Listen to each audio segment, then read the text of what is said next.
course, tea break should be over by now. Almost everybody is done. You can hear us, so please, we'd like you to reconvene in this room so we can finalize day 2 in good time. And just like we did yesterday, we'll do a quick brain teaser to get us warmed up for this session. Ushers, please, if you can walk out and help us get everyone in, that will really be great, so that we can start, please. Ushers, help us. Try to get everyone back into the hall. Tea break is over.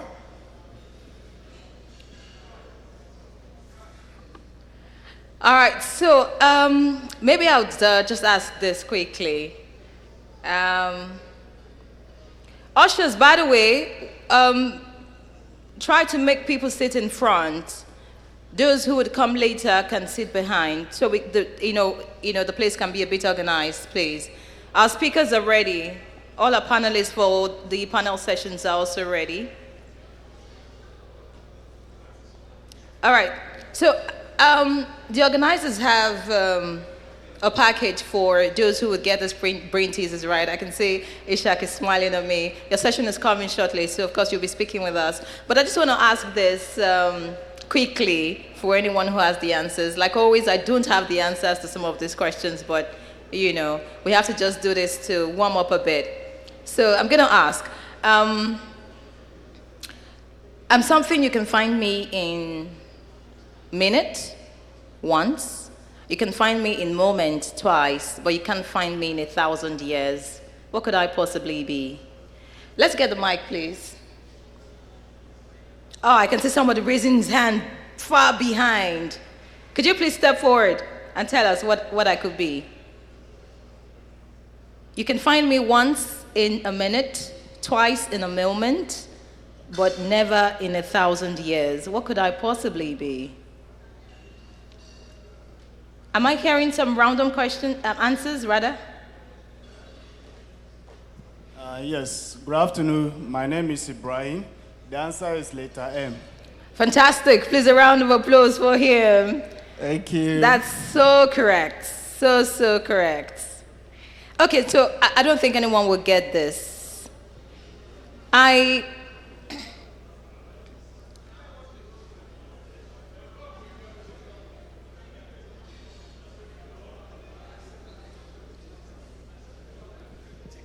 Yes, I want to say something that's really very difficult that nobody will be able to get. I'm just thinking. Okay, so I'm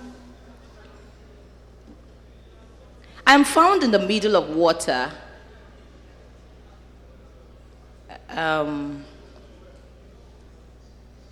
Okay, no, that's not coming straight. I'm trying so hard, so hard. While you are thinking so of hard. that, while you are thinking of that, please, ushers, help us keep getting people back into the hall, please. It's very important that we get people really into the hall, as we need to start real quick.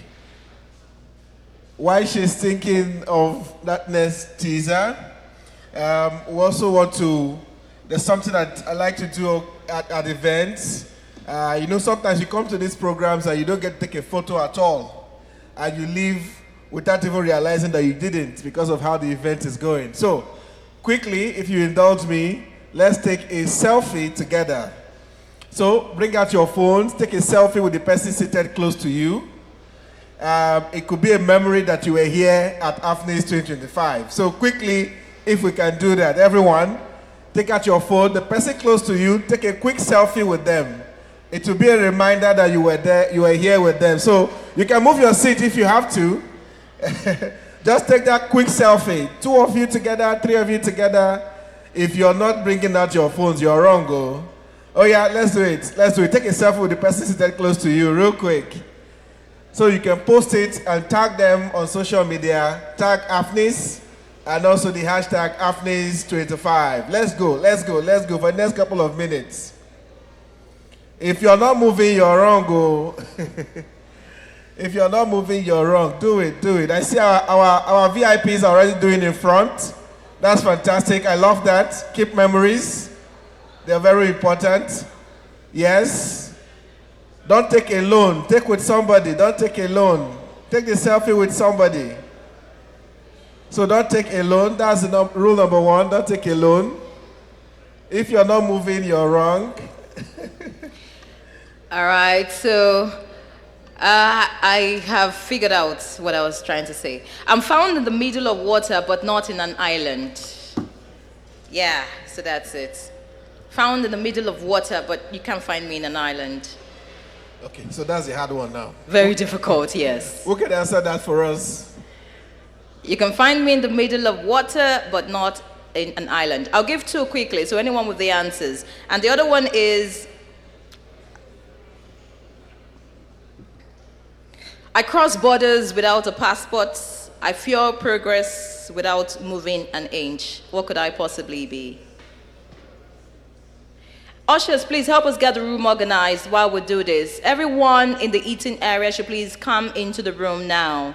We're about to kickstart the second part of this conversation, which is very, very important and crucial to this event in general.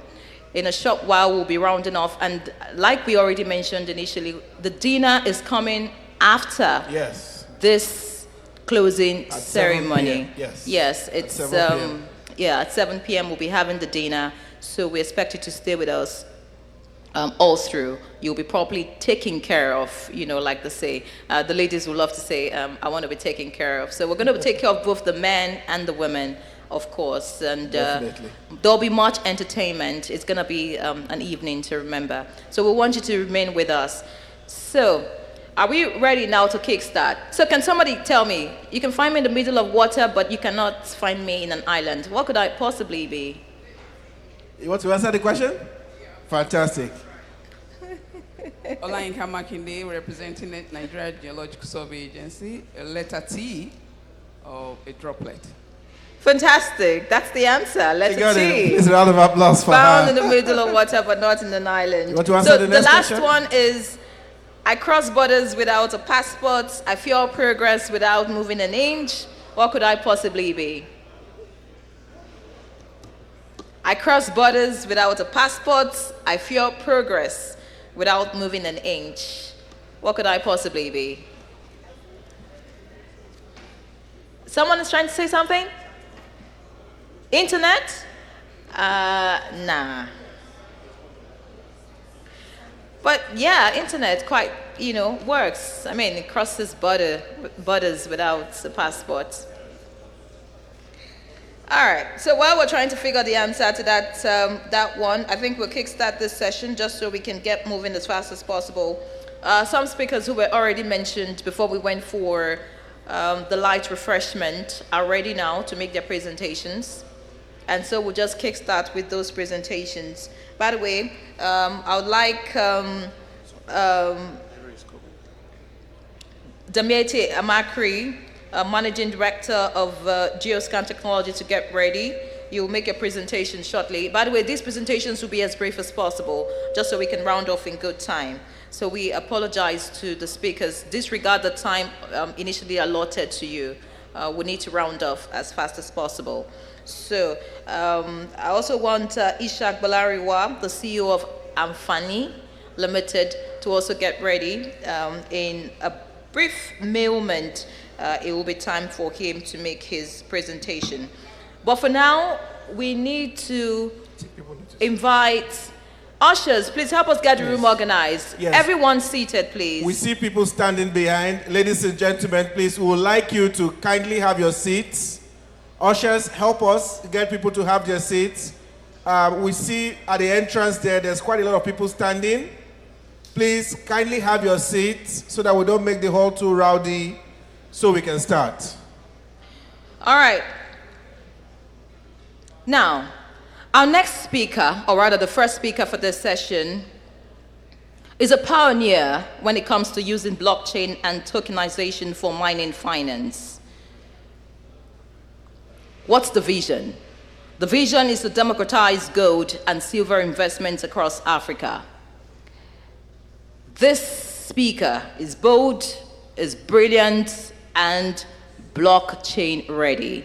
Ladies and gentlemen, please put your hands together as we make welcome Neri Emiko for her presentation, and she would be presenting on capital raising for projects via tech.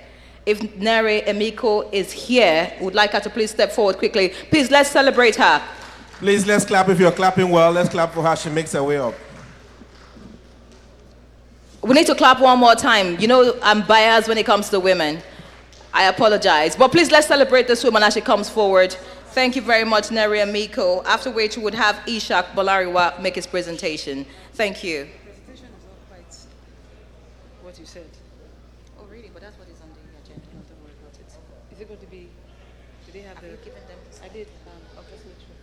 So I guess they'll do that. So you just use this to go down to move forward. As in press down to move forward. Okay, let's see. They haven't loaded it.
Okay.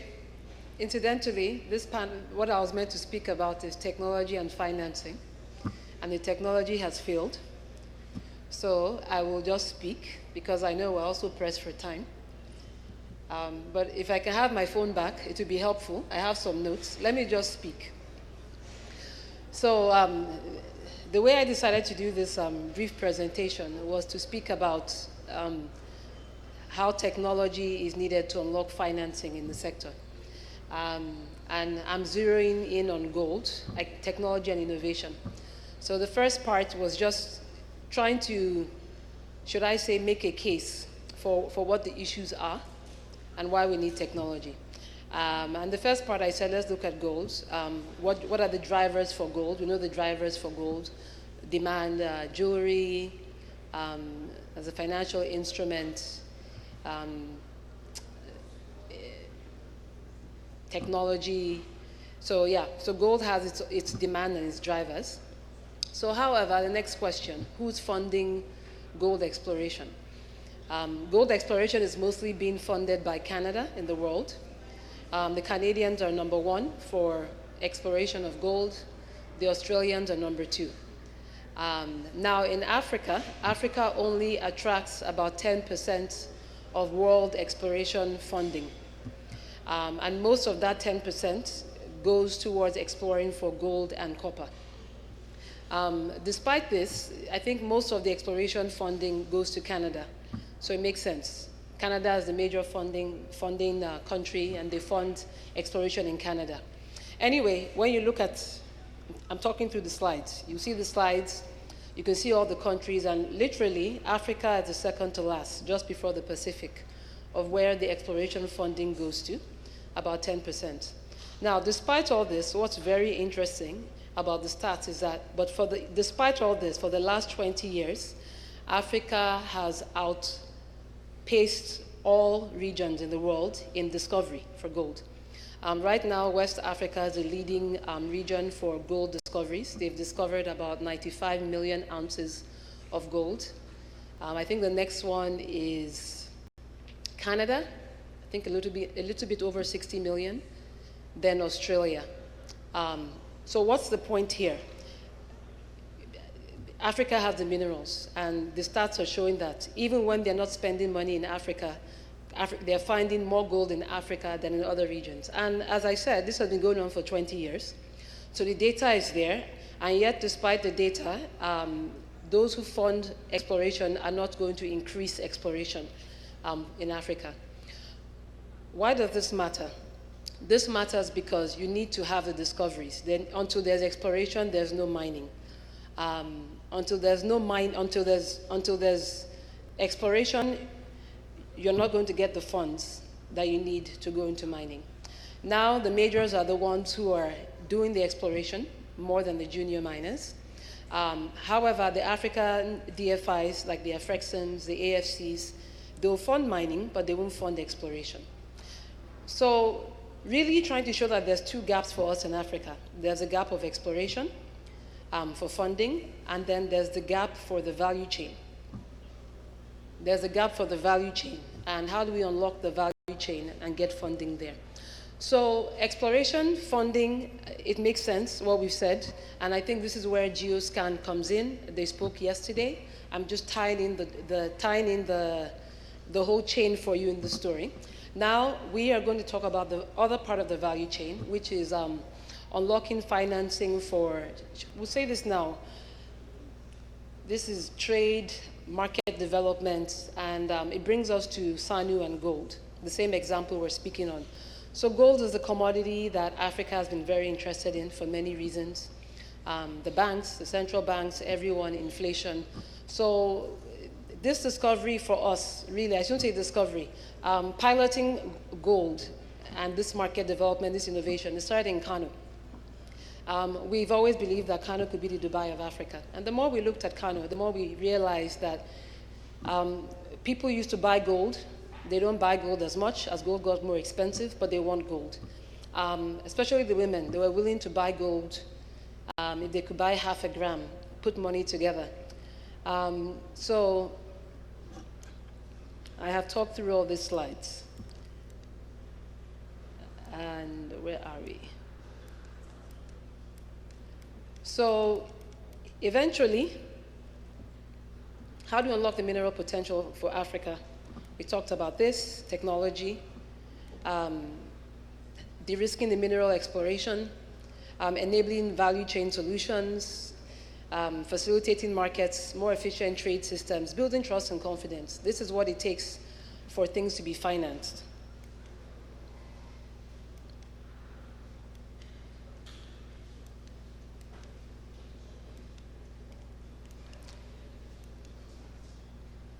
Okay, so at the end of the day, we were trying to solve a problem. How to get gold to the people. How do we connect the value chain? How do we connect the miners to the market? At the same time, banks had an issue funding trade. So we said, well, surely there's a way we can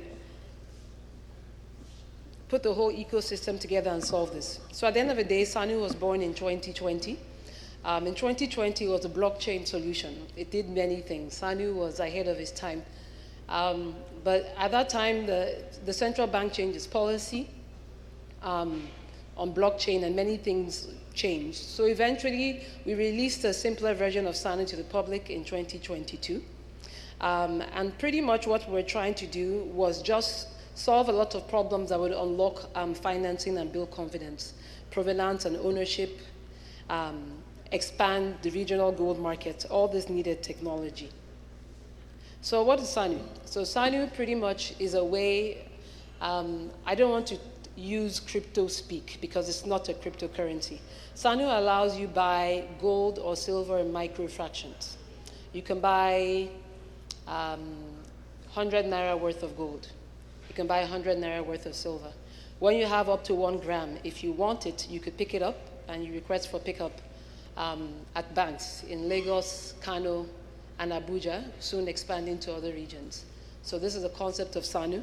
It allows you, you could even send gold to your friend, gift gold to a friend, and if you don't want to pick it up when the price changes, you can sell it. So at the end of the day, this is what SANU became, connecting the value chain for gold. So SANU recently now has expanded. So we have a 3-year public report that I think will be circulating. So SANU now, you can get SANU through most currencies. But the dashboard, now we have a dashboard view in about 12 different currencies in the world. We have users in more than 20 states in Nigeria, 19 countries in the world. We have we have more than 6,400 verified users because we've implemented high-level KYC. And this is very organic because most of you here have probably never heard of SANU. This is something that we've been developing and have allowed it to grow very organically. So what's interesting, you could even see the pickups. We've had about 206 people in Lagos who have picked up gold or silver in Lagos. Most of the pickups have come from there, Abuja, Kano as well.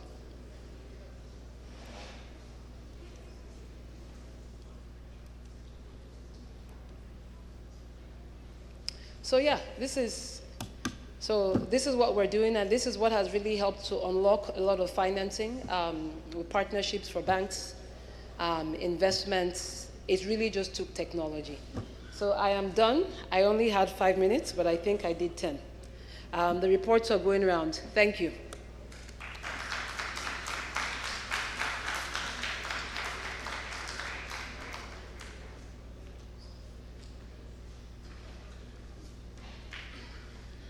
Please, that wasn't good enough for her. Can we do it better, please? Let's give her a round of applause.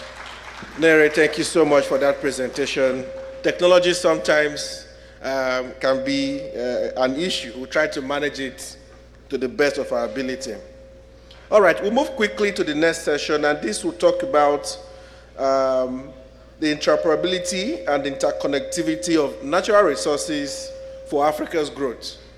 And this person coming to speak on this is someone for sure whose company has been working around the clock supporting not just energy providers, but also energy investors who want to come into the sector. So he is no other best person to speak this than him. Your Excellencies, ladies and gentlemen, to give us more insight on this topic, permit me to invite for his presentation Ishak Bolarewa, CEO, Afnis Limited. Please a round of applause for him as he comes on stage. Please, let's do better if we are clapping to encourage him. Thank you so much. Please, we want to, like our the next speakers coming to know we are really tight for time, and we'd like all presentations to be around maybe 5 to 6 minutes so we can meet up other activities for the day. Thank you so much. Thank you very much. I will just wait a few seconds for our dignitaries to sit down.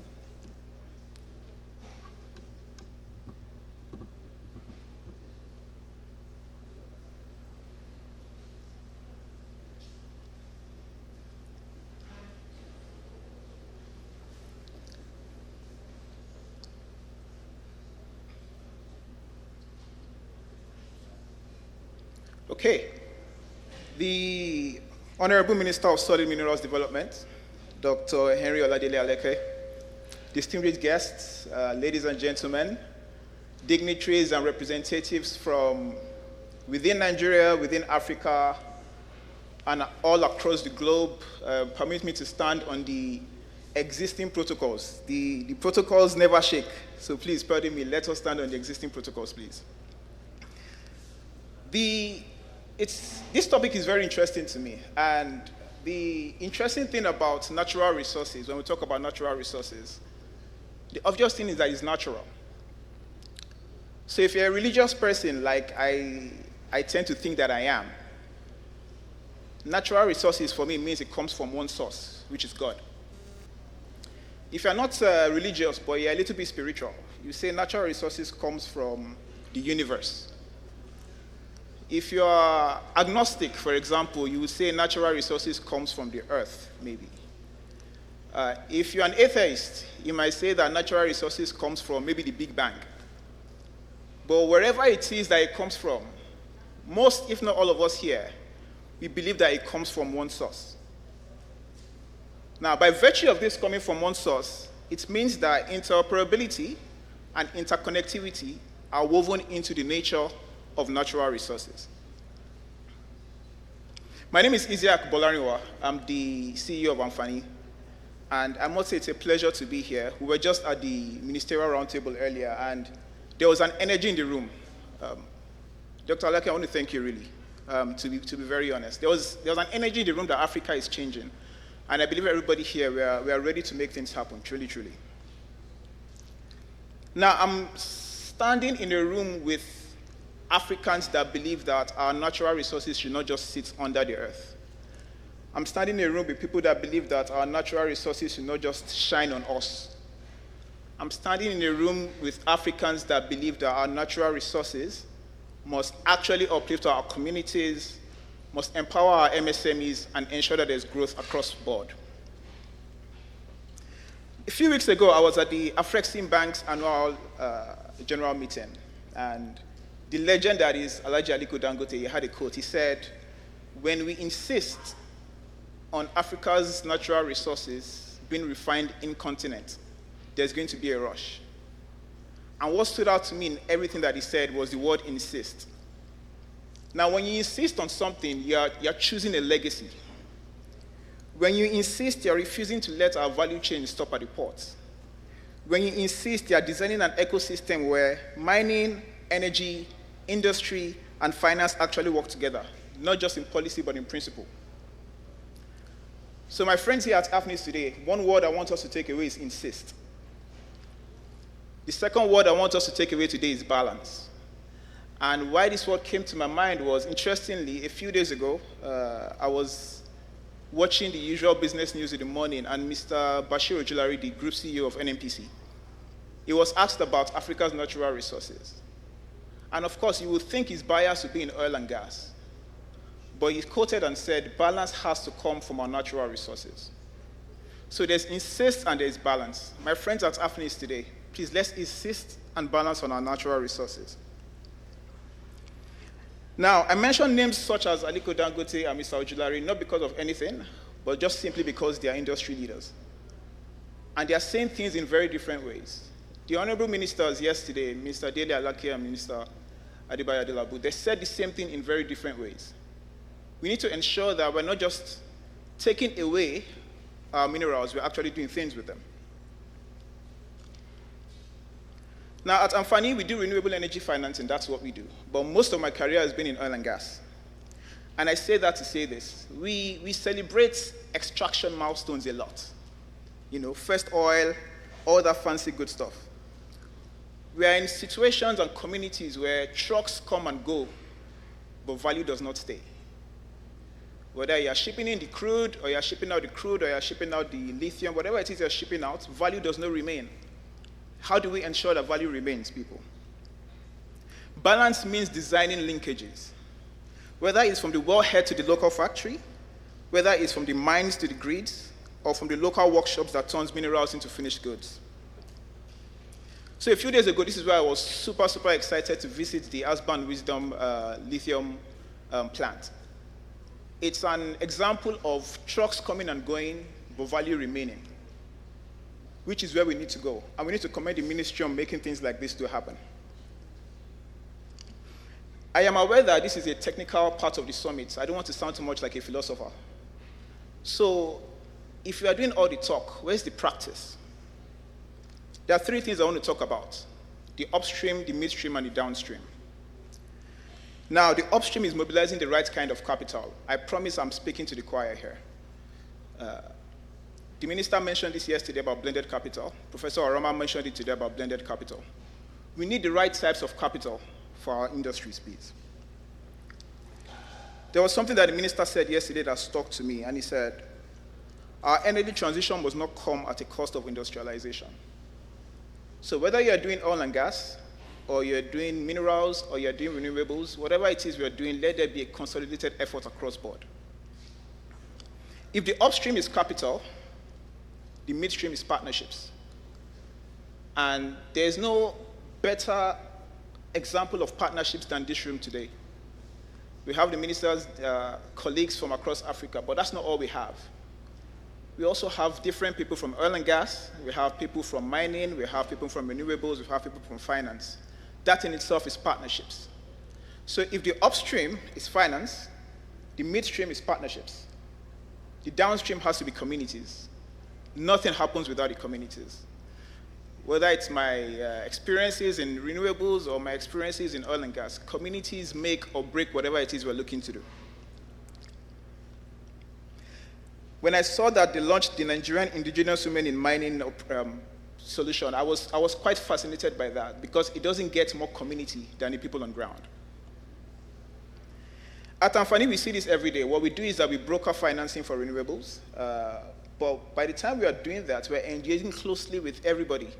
As the MC mentioned earlier, we work closely with the energy developers, we work closely with the financiers, we work closely with the customers. It is absolutely key for us.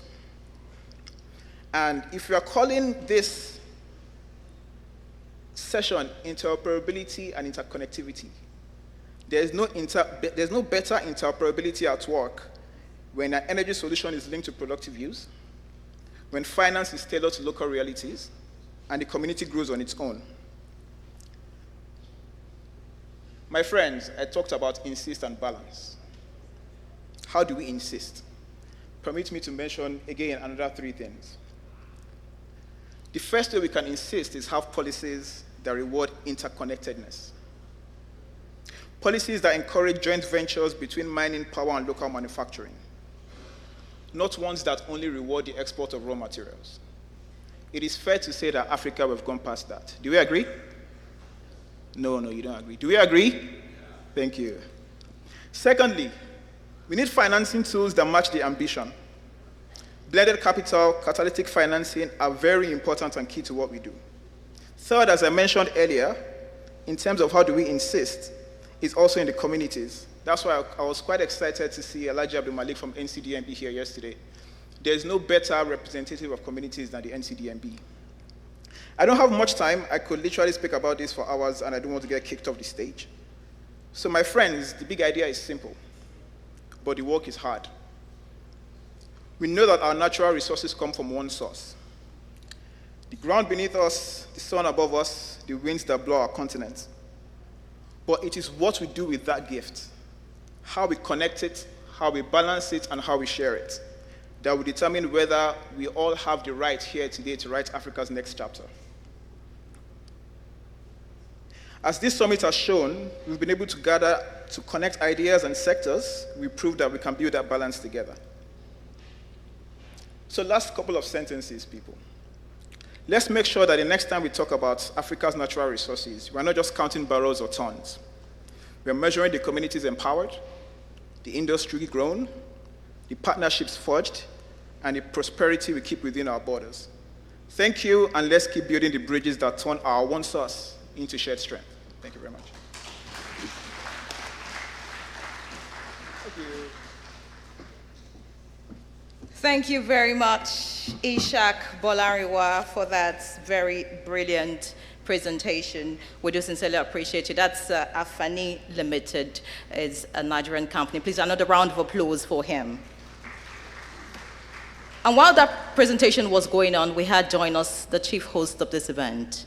Ladies and gentlemen, please let's celebrate the Honorable Minister of the Ministry of Solid Minerals Development of the Federal Republic of Nigeria, the one and the only Dr. Oladele Alake. Please, a round of applause for him. Just to let you know that before he joined us, of course, he was at the ministerial roundtable, and of course, before he came for the ministerial roundtable, he's been involved in so many other state matters. I'm sure you understand what we're currently dealing with as a nation. By the way, there's an expanded special session of the Federal Executive Council of the Federal Government of Nigeria holding today, much later, which the minister is a part of. And so because of that, we'll quickly skip some sections of the agenda to get to the signing ceremony, just so he can partake in that before he joins other ministers and key government officials for the expanded Federal Executive Council meeting. So all our speakers, we do sincerely apologize. Of course, we'll take you just after this very simple signing ceremony. But before the minister comes forward, I would like to also quickly appreciate other dignitaries who joined the minister in the room. Of course, Honorable Hassan Ali Joho is right here, all the way from Kenya. His Excellency Dr. Ali bin Gaham Al Hadri is also in the room. Thank you very much, Ambassador of the State of Qatar to the Republic of Nigeria. We also have His Excellency Ambassador Christopher Bazivamo from Rwanda. His Excellency Moses Ngadu, Secretary General, Africa Mineral Strategy Group, is also here with us. Honorable Jake Kabakole, Chairman of the Board, Liberia Petroleum Regulatory Authority, is here. Joseph Robertson, Member of the Board, Central Bank of Liberia. Honorable Sahar Jani is also present. And yes, we must mention the Permanent Secretary of the Ministry of Solid Minerals Development, who is also seated right here, Engineer Farouk Yusuf Yabo. Please, a round of applause for our distinguished guests and excellencies who have joined us in the room. Thank you so much. We do sincerely appreciate you for your presence at the summit since yesterday. So we quickly move on to the signing ceremony. And to do this, of course, is our chief host. In case you're wondering what the signing ceremony is about, it's Nigeria signing the official charter of the African Minerals Strategy Group. So we're going to welcome the Honorable Minister of Solid Minerals Development, who would, of course, give us just a brief remark. We've not heard his voice today. We want to hear you in the room, sir, after which the signing ceremony will take place. Please, let's stand up as we welcome our chief host as he comes on stage. Please, a round of applause for him as he comes forward. And, of course, he is going to be joined by those who will partake in the signing ceremony. Please, let's celebrate them some more.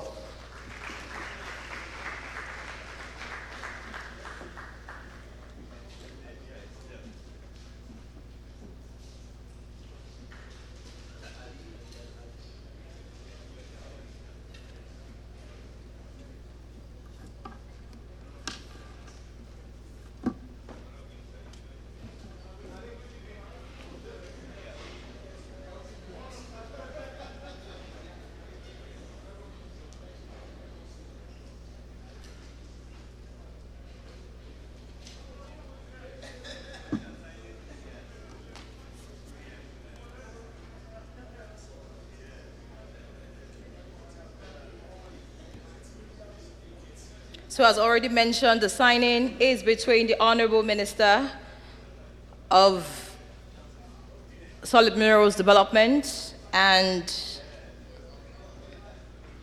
His Excellency Moses Michael Ngadu, Secretary General, Africa Minerals Strategy Group. They will be signing. We can take our seats now while we watch them do this.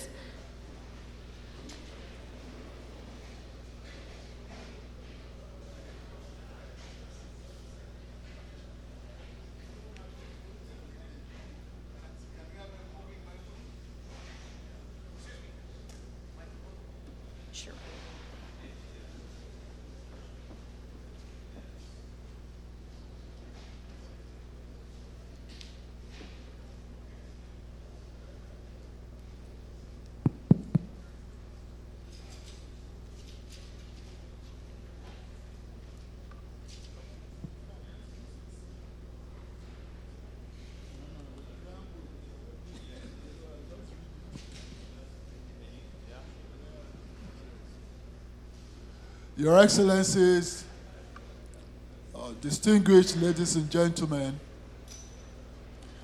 we are at a very important and critical juncture of this event, and that is the signing of the charter for the establishment of the African Mineral Strategy Group and Corporation for Critical Minerals Development by Nigeria.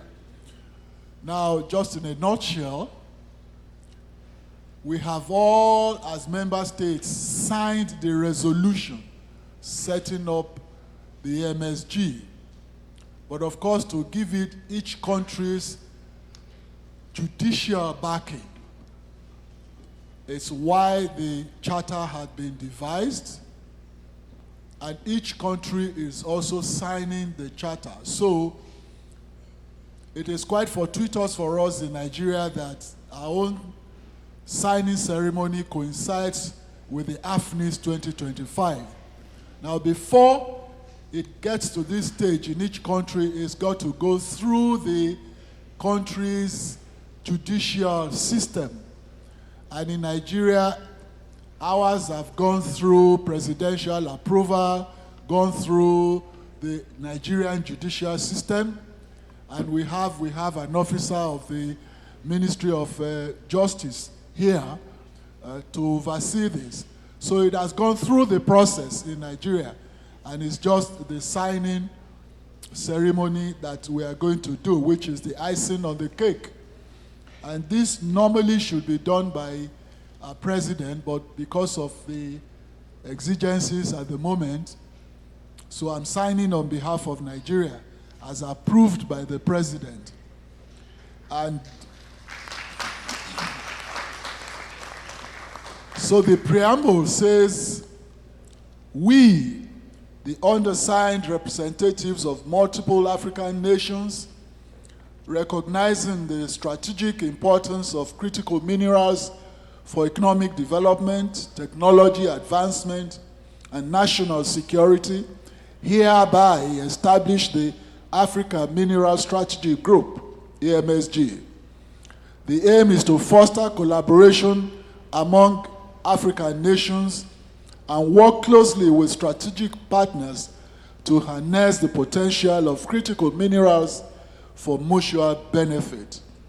And there are articles and all that. So, I, Oladele Henry Alake, hereby, with the approval of the President of the Federal Republic of Nigeria, and with the concurrence of the Federal Government of Nigeria's judicial system, I hereby sign this charter of the African Mineral Strategy Group on behalf of Nigeria for the benefit of Nigeria, Nigerians, and for the upliftment of the economic freedom and progress of the African continent.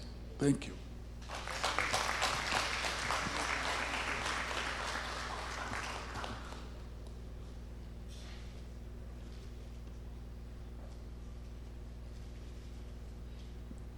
We want to recognize this historical moment and thank the Federal Republic of Nigeria for fulfilling its membership requirement, but also for the leadership in uplifting our continent. And this historical occasion marks a milestone moment that not only as the chairperson of the Africa Mineral Strategy Group, but that as a leader in the continent on mineral wealth, Nigeria is walking the talk. Welcome and thank you, and this would mark the end of the ceremony after we take an official photograph. Please, let's celebrate them. That applause can be better.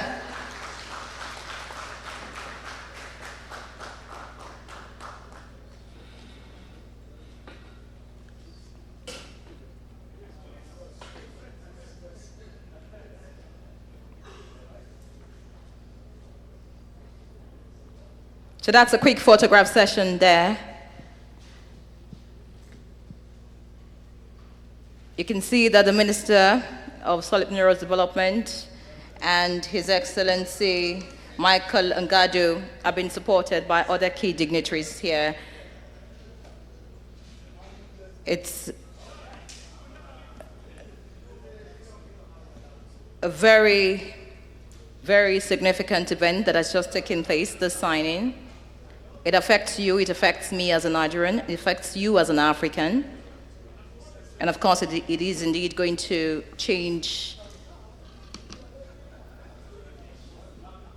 the solid minerals landscape in Nigeria and in Africa in general. Once again, let's celebrate the Honorable Minister as they step down to take their seats. Thank you very much. Thank you very much, sir. Thank you. Your Excellencies, ladies and gentlemen, this is just an anecdote, by the way. our very able mistress of ceremony, I wouldn't say master, did say that, the minister is here, would you want to say a few words because we haven't heard your voice today? So my response is because you did not attend the round table, because my voice was heard there. Please, a round of applause for the minister. Being a veteran media personality himself before becoming a minister, I'm sure you know where that is coming from. Well, my response, Honorable Minister, would be that I'm not yet a minister. That's why I was not at the round table. So, of course, in future, when I grow up and become like you, I'll be there. Please, let's celebrate the Honorable Minister. Thank you very much, sir. Always a delight to listen to you. All of Nigeria and Nigerians celebrate you for all that you're doing in the solid minerals landscape. We see what you do. In the news recently, we saw how much was remitted to the federal government as a result of the initiatives and the policies you're bringing to bear in that industry. It is for the good of Nigeria and Nigerians, and we celebrate you one more time. Thank you very much, Your Excellency. All right, please let's celebrate the Honorable Minister. He's our chief host, he's doing wonders, and that is why Afnis is happening. And you can see the key dignitaries that have come from far and wide to join him in this very important summit. So much has been said, so much has been learned, and there's still much more to come. Afnis, like I said, is like gold. Whether you missed yesterday's session or you missed the earlier sessions, it is priceless once you sit in this room. So once again, let's celebrate the organizers of Afnis. So we quickly move to the next item on the agenda, just before the Honorable Minister would leave us to attend the Federal Executive Council meeting. By the way, that meeting is holding in honor of the departed former President, General Muhammadu Buhari, who passed on Sunday. So that's why it's happening later today, just so you can understand why he needs to leave us shortly. All right, but we'll move on to the next item on the agenda, and this is a presentation that is on data intelligence for exploration investability, and it will be delivered by Damiete Amakri, the Managing Director of Geoscan Technology. Please, let's celebrate him as he comes forward quickly. I would like our speakers so please be brief and not keep to the earlier allotted time, because we're trying to finalize event here. We have a dinner coming up after this session, so we hope to round things up at about, say, 5, so we can get set for the dinner. Please, a round of applause for him as he comes forward. So in about 10 minutes, we'll be done with this presentation and we'll have the next. Thank you.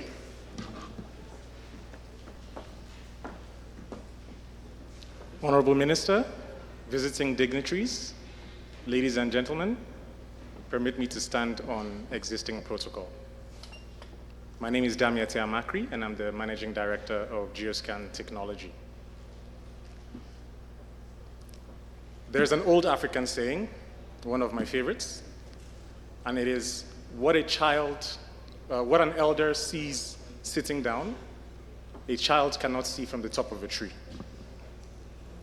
And I'm privileged to have the benefit of elders like the Honorable Minister, my chairman, Mr. Nasir Wada, and other distinguished personalities and stakeholders, where at my relatively young age, I have been able to, in a very short time, proudly have an impact or take the steps to have an impact on the sector. Geoscan Technology is the culmination of over a year's work between Geoscan GmbH and Esoterra Nigeria Limited. The Honorable Minister, Dr. Alake, made an announcement this time last year, I believe, introducing Geoscan to Nigeria. In that time, Geoscan has set up a subsidiary, which is Nigerian run, on our own terms. And we're proud to say we have completed 3 projects.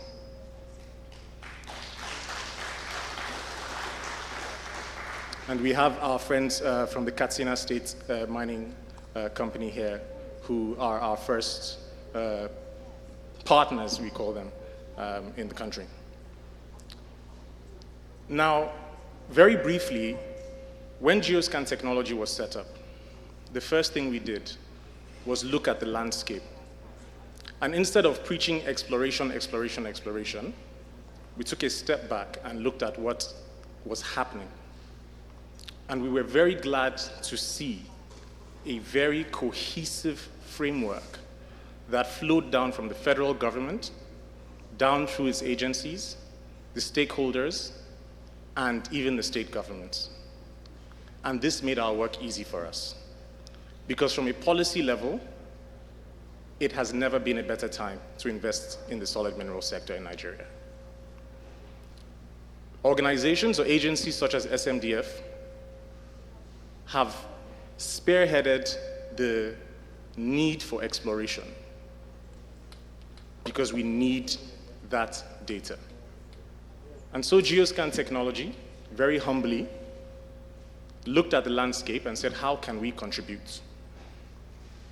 And we rolled up our sleeves and we went to work. And we have built today, in collaboration with some of our partners, a smart stack of technologies that allows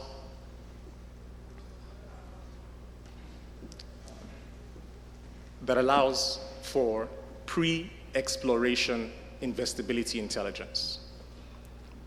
Now, a lot of fancy words, what does it mean? There are currently about 7,000 licenses issued in Nigeria today. The SMDF has done a fantastic job of creating avenues for exploration funding. But many of these licenses are still so far down in the development stage that they cannot take advantage of these initiatives. And so, we were able to collaboratively build a stack of technologies that utilizes multiple data sources across investability metrics. So not just about the minerals, but now we can look at one license, we can look at 10 licenses, we can look at 1,000 licenses, all at the same time, and create an investability profile that is based on mineralization and mineral confidence, accessibility and infrastructure, environmental considerations, communities. So you look at an exploration license, what are the communities there? What is their population growth trajectory? These are considerations for much later down the value chain. We've looked at other factors that an exploration investor would look at. And we're proud to announce that we have started a pilot with one of the state governments and with heavy consultation, of course with the MCO, who have been very helpful, with SMDF, and also with the Honorable Minister's team, who have been very, very gracious to us in supporting this endeavor. Today, I'm proud to announce that Geoscan technology is able to bridge this gap between absolute limited data intelligence to a more exploration-ready structure that is well-defined, easily accessible, and supports agencies like SMDF to gather together licenses in their hundreds, in their thousands, and funnel them into an exploration funding initiative. I'd like to thank everyone, especially the Honorable Minister, the Mining Cadastre Office, our friends from Katsina State and Kaduna State, and of course, my board of directors who are sat here and came in all the way from Germany for this event. Thank you very much, and enjoy the rest of your day.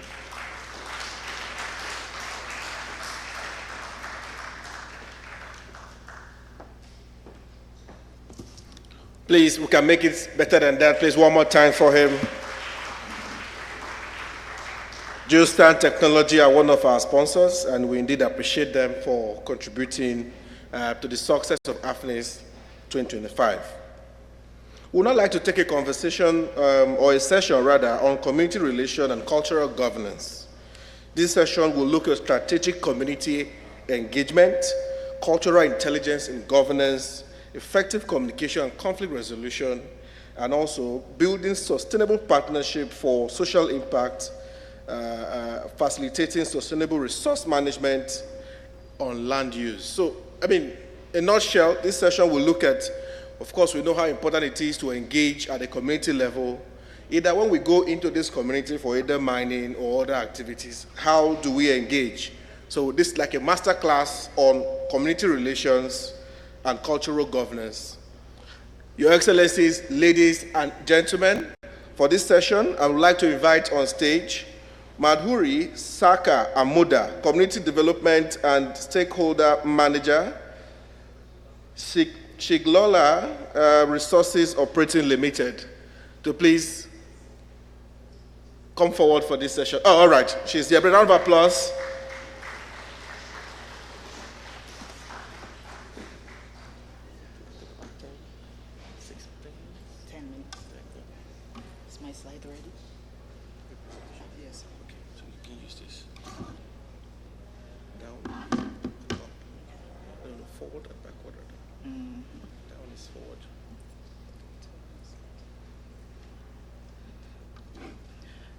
Good afternoon, Your Excellencies, distinguished ladies and gentlemen. Kindly permit me to stand on existing protocol. Thank you very much.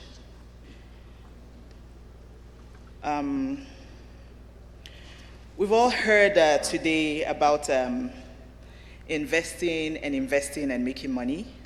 However, now I'm going to share with you how we can ensure that your investments are not truncated by your potential community host, whom we may refer to, some of us refer to them as our stakeholders, others refer to them as partners. So, firstly, Nigeria has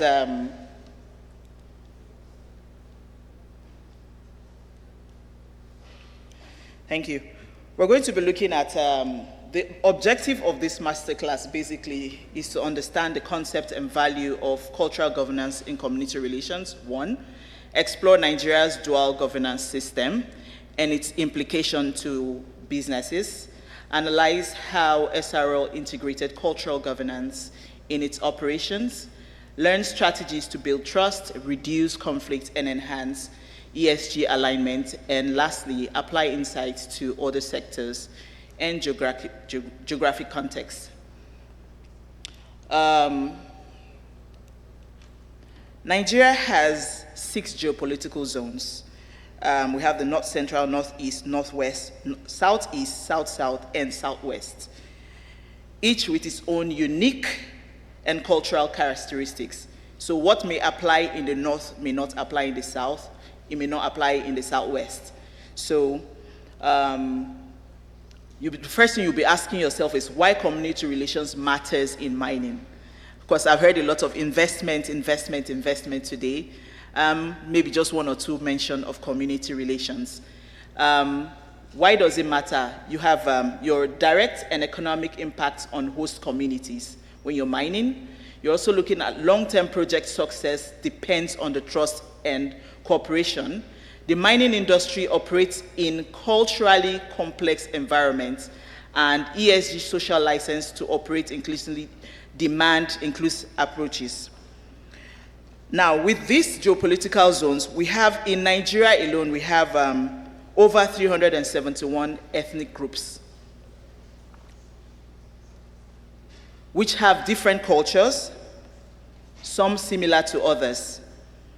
About 19, after I checked the statistics, and about 11 companies or mining projects have been halted by just community-related issues. And I'm talking of with the Anglo-American, Barrick, like big names. And some projects have halted just because of community-related issues. Successful communities don't just happen. They are created by people who believe in connection, collaboration, and shared growth. When the right stakeholders come to table, ideas thrive. Long-term project success depends on trust, transparency, and cooperation. Now, Segilola Gold Mine is Nigeria's first large-scale gold mine, commercial-sized gold mine, operated by Segilola Resources Operating Limited, a subsidiary of Thor Explorations. We have completed 3 full years of production, and we're located in Osun State. Now, back to why community relations matter. The first thing you need to do as a business person and investor is to have an early recognition of identifying what kind of cultural governance do you have in that community. That's the first thing. Then after that, once you've identified that, you have to be intentional about inclusivity in your host communities. What is cultural governance? This is the deliberate inclusion of traditional leadership in corporate decision making. When I say deliberate inclusion, you have the head of the community. There are some states, or there are some cultural, in some cultures, you don't need to get the buy-in of everybody. However, there are some states, if you don't get the buy-in of everybody, you may have an issue. That's why I say the early recognition is very important. Now, the examples of those cultural decision-making stakeholders are, you have the Obas, the Council of Chiefs, the elders, the youth, and the women leader. And one of the things that we've come to understand as an organization is that authority in Nigeria, authority is rooted in lineage, heritage, and social trust, not elections, when you're working with your host communities. We've also found out that when you have disputes in the community, you end up having to go to the head of the community. They help with dispute resolution, administration of land, preserving community value, and peace. And our host communities, I can say with all, like say 99% of the time, our community have been, the leadership, the cultural governance in the community have been a major support with ensuring that this project is at where it is at the moment. Now, back to Nigeria's dual governance structure. We have in Nigeria where modern law meets customary authority. We have the Ministry of Chieftaincy Affairs in Nigeria, which formally recognizes traditional rulers. We also have the Land Use Act of 1978, which recognizes customary rights of occupancy in rural areas. And we also have the Mineral and Mining Act of 2007, which requires legally binding CDA with host communities. And not just a CDA, it also requests or recommends that the list of signatories must be submitted by the head of the community. You can see here that there's an acknowledgement of cultural governance all the way to the top. Traditional rulers remain more influential than politicians in many rural areas, interestingly, in Nigeria. Now, the cultural governance practice in Nigeria, we utilized it in our project. One of the things we did is the community development agreement. When we started our community development agreement, before we could even have like any discussions, one of the things the organization requested is that each community must have a 13-man committee headed by the head of the community. That's the leader of the community. So you can't have just one person making the decision for the community. Neither can you just have the elites making the decision for the community, because you have people that are not domiciled in the community, and then they make the decision, and then after they make the decision, they leave and go back to wherever they're coming from, and you're stuck with the community people that actually are the main stakeholders. So we requested for this, so they have people in diaspora and people from within the community as part of the 13-man CDA committee. We also have in our organization an employment recruitment committee, which comprises of, we have 3 host communities. Segilola has 3 host communities. In each community, from each community, we have 2 representatives, so that's 6 people from the community, 2 from the company, and 1 from our mining contractors. So this helps with also providing the right people for employment. It also helps to enhance workplace discipline, character screening, and accountability. If you have someone that gives you an issue that is an indigene of the community, you can go back to them and say, this person is not performing, and then they will tell you, after the first warning, second warning, they tell them to leave, and then they replace them immediately. So that creates a structure for your organization. Now, they also assisted with economic displacement and mapping. When we first got into our community, like we're all novices in that area, they were the ones that provided the, the people that helped us, the indigenes that were knowledgeable with mapping, landowners, amongst other things. Now, you're probably thinking that, oh, you're probably mining. Our mine is about 2 kilometers length and then 1.4 kilometers breadth. That's a lot of land just for the mine pit alone. Our project has 1,357 asset owners, assets in the terms of crops and trees, and 306 landowners. You need the buy-in and key-in of your stakeholders for you to pull off that kind of investment to be successful. Now, lesson learned from the Segilola experience. We learned that very early on in the project to integrate cultural governance. We learned that cultural governance fosters cooperation and stability. Traditional leaders help to a large extent bridge the gap between the corporations and the community. And when I say traditional leaders, I don't just mean the head of the community. I mean his supporting council, the youth leader, the women leader, the council of chiefs, and even external stakeholders that have authority in the community. We also found out that customary knowledge is essential for land and identity-based issues. If we have issues, rather than somebody going to court, you find out that we'll just drag ourselves, like we say in Nigeria, we'll drag ourselves to the head of the community, and most times it's addressed at that point, rather than taking it out, having a legal battle. Now, this also helps with cultural legitimacy, boosts long-term corporate sustainability, and community-first approaches align with the ESG and reduces operational risk to a very large extent. Because once you have your community, your stakeholders invested in the project, I will always advise people that come and meet me and say, if you have your major stakeholders, like I said, we've been talking investment. I personally see major stakeholders as the community themselves. Once they are invested in the project, it's going to be extremely difficult for an external party to actually derail the project.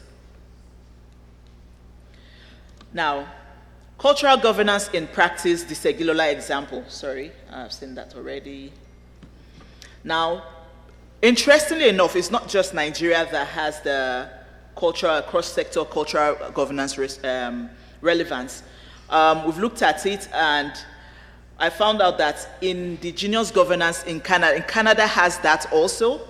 And they have a diverse system and process by which First Nations, Inuit, and Métis people exercise their right to self-determination and self-government. This involves the recognition and implementation of inherent rights. So it's not just Nigeria alone that has that. But interestingly enough, like I said, we have over 371 cultures, ethnic groups, diverse culture. Ours is more complicated. So what may apply in the Southeast may not apply at all in the Southwest. It might not even apply at all in the North. So, like I said, the first thing is know your stakeholders, know your community. Chieftaincy system in Ghana and South Africa are also an example. Now, our key takeaways from this masterclass should be: 1, cultural governance is not just tradition, it is strategic. The same way investment is strategic, you selecting your investor is strategic. Also, identifying your community's cultural governance should be strategic also. Respect and inclusion drive long-term sustainability and stability and social acceptance. traditional leaders provide a unique insight and community alignment. A lot of times when we want to release projects in the community, we think it's a fantastic idea. You be like, this has worked in this community, this has worked here, so definitely it should work here. And then you have a meeting with your stakeholders and they say, no, it's not going to fly. And you will argue and they say, no, it's not going to fly. And they will give you reasons why it will not fly there. And most times, that is the case. To succeed in Africa and beyond, businesses must bridge modern and indigenous governance structure. So as an investor or as a potential miner or a stakeholder now, what do you do? What steps can you take? Audit your company, audit your community engagement approach. Is it culturally grounded? That's the first thing. Build with and not just for your host communities. So like I said, when you're coming to development project in the community, don't just say, I think they need a school. I'm going to build a school for them because you feel they need a school. Or you think they don't have a maternity. Honestly, the truth is they really don't have a maternity or a health center. Doesn't mean that your idea may be perfect. So build with them rather than build for them, and think beyond CSR. Embrace cultural governance. So don't just see it as a CSR, corporate social responsibility unit. You're ticking the box, but see it also as an investment for your community, for your company also at the end of the day. Thank you very much.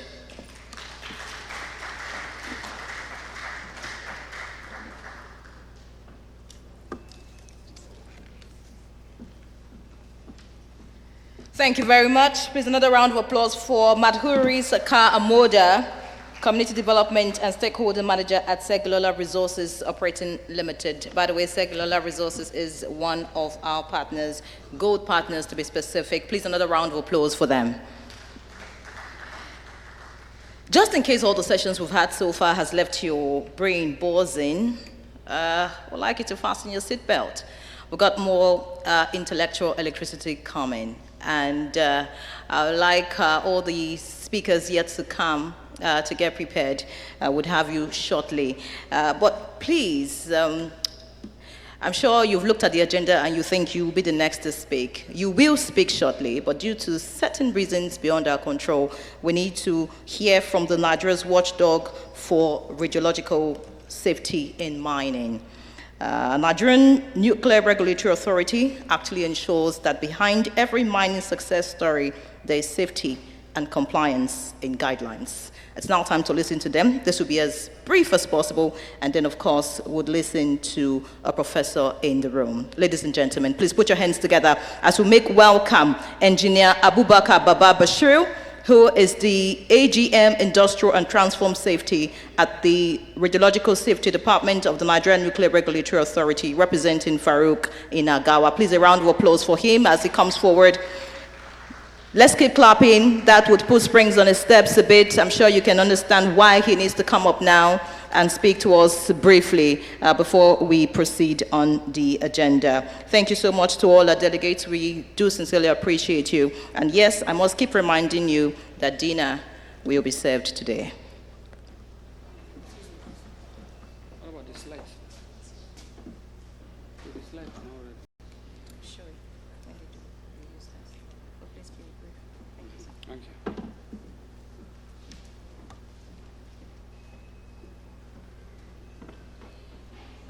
I'm waiting for the slides, please.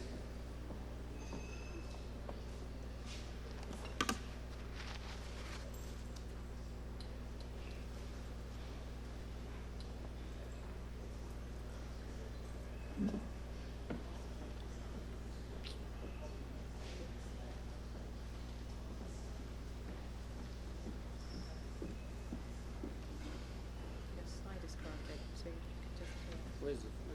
Flash.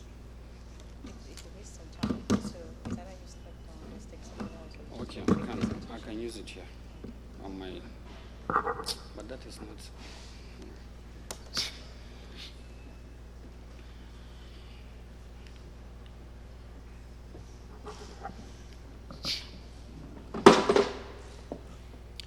Good afternoon, everyone. My presentation is different from the previous presentations because I'm going to speak on safety. Because all the things we've talked about, investment, whatever, community engagement, safety is also equally important. Both safety of the miners, safety of the environment, and security of our country or the host communities. So I'm from the Nigerian Nuclear Regulatory Authority, and I would like to speak on our role, the role we play in this solid and minerals sector.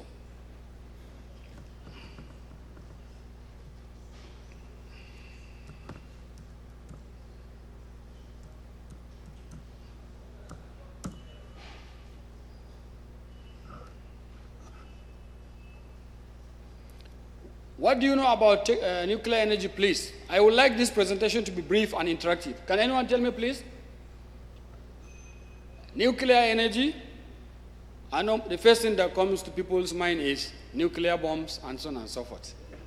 Isn't it not true? But the reverse is the case. Nuclear energy has numerous applications. Basically, all sectors of our national economy use nuclear energy. Sorry, I'm still opening the slides. So don't be offended so that I don't mislead you. But I'm going to be very brief, don't worry. So who will tell me, what aspect of a peaceful application of nuclear energy do you know? Can anybody tell me please? Just one person. Okay, it is used in the petroleum sector, in both exploration, production, and other activities. It is also used in construction, in mining, in transportation, in security, in research and development, in power or electricity, and the bad one, in bombs, in making bombs. It is also used in agriculture, in health sector, and so on, in agriculture, water resources, among others. However, unfortunately for us, the bomb issue is always dominating. Even now, as we are talking, 2 countries or 3 are fighting because of nuclear issues, right? Isn't it? Because the nuclear one is both good and bad. You can use it for peaceful applications, and you can also use it for making bombs. So,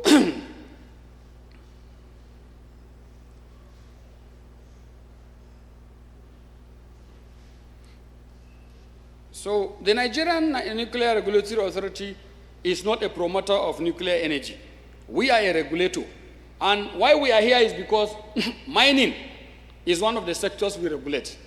Because during mining, you have all these ores emitting radiation.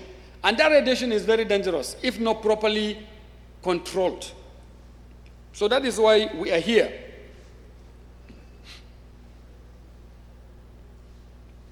The applications, like I said, include health, mining, and so on and so forth.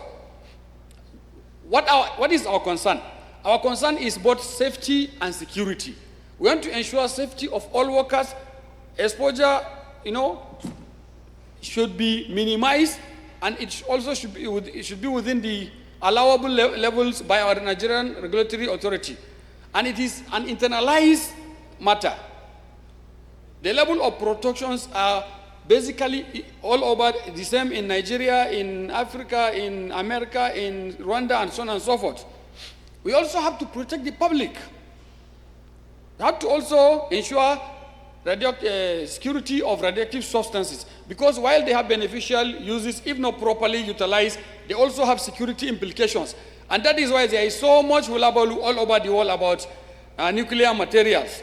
Another issue is also the waste. Nuclear waste has security and safety implications. So all these things must be taken into cognizance. So, because if safety is not given due attention, people can be injured, or they can even die. Or even after you give birth to children, they will begin to show 1 hand, 3 hands, 5 hands, and so on and so forth. That is, you have both short and long-term effects of radiation. This has happened in many countries. Like I told you, we were established by the Nigerian Nuclear Safety and Radiation Protection Act, and that we have 7 departments and many, many divisions. I'm in charge of the industrial and transport application safety. And one of our functions is to regulate the possession and application of radioactive substances, to ensure protection, like I said, of life, protection, health, and property, and to also promote regulate nuclear research and development, and to perform all necessary actions to ensure that Nigeria achieves its national and international safeguards, and to also advise Nigeria on nuclear security alliance and foster cooperation with international and other organizations to ensure safety, security, and safeguard. And that is why we are here.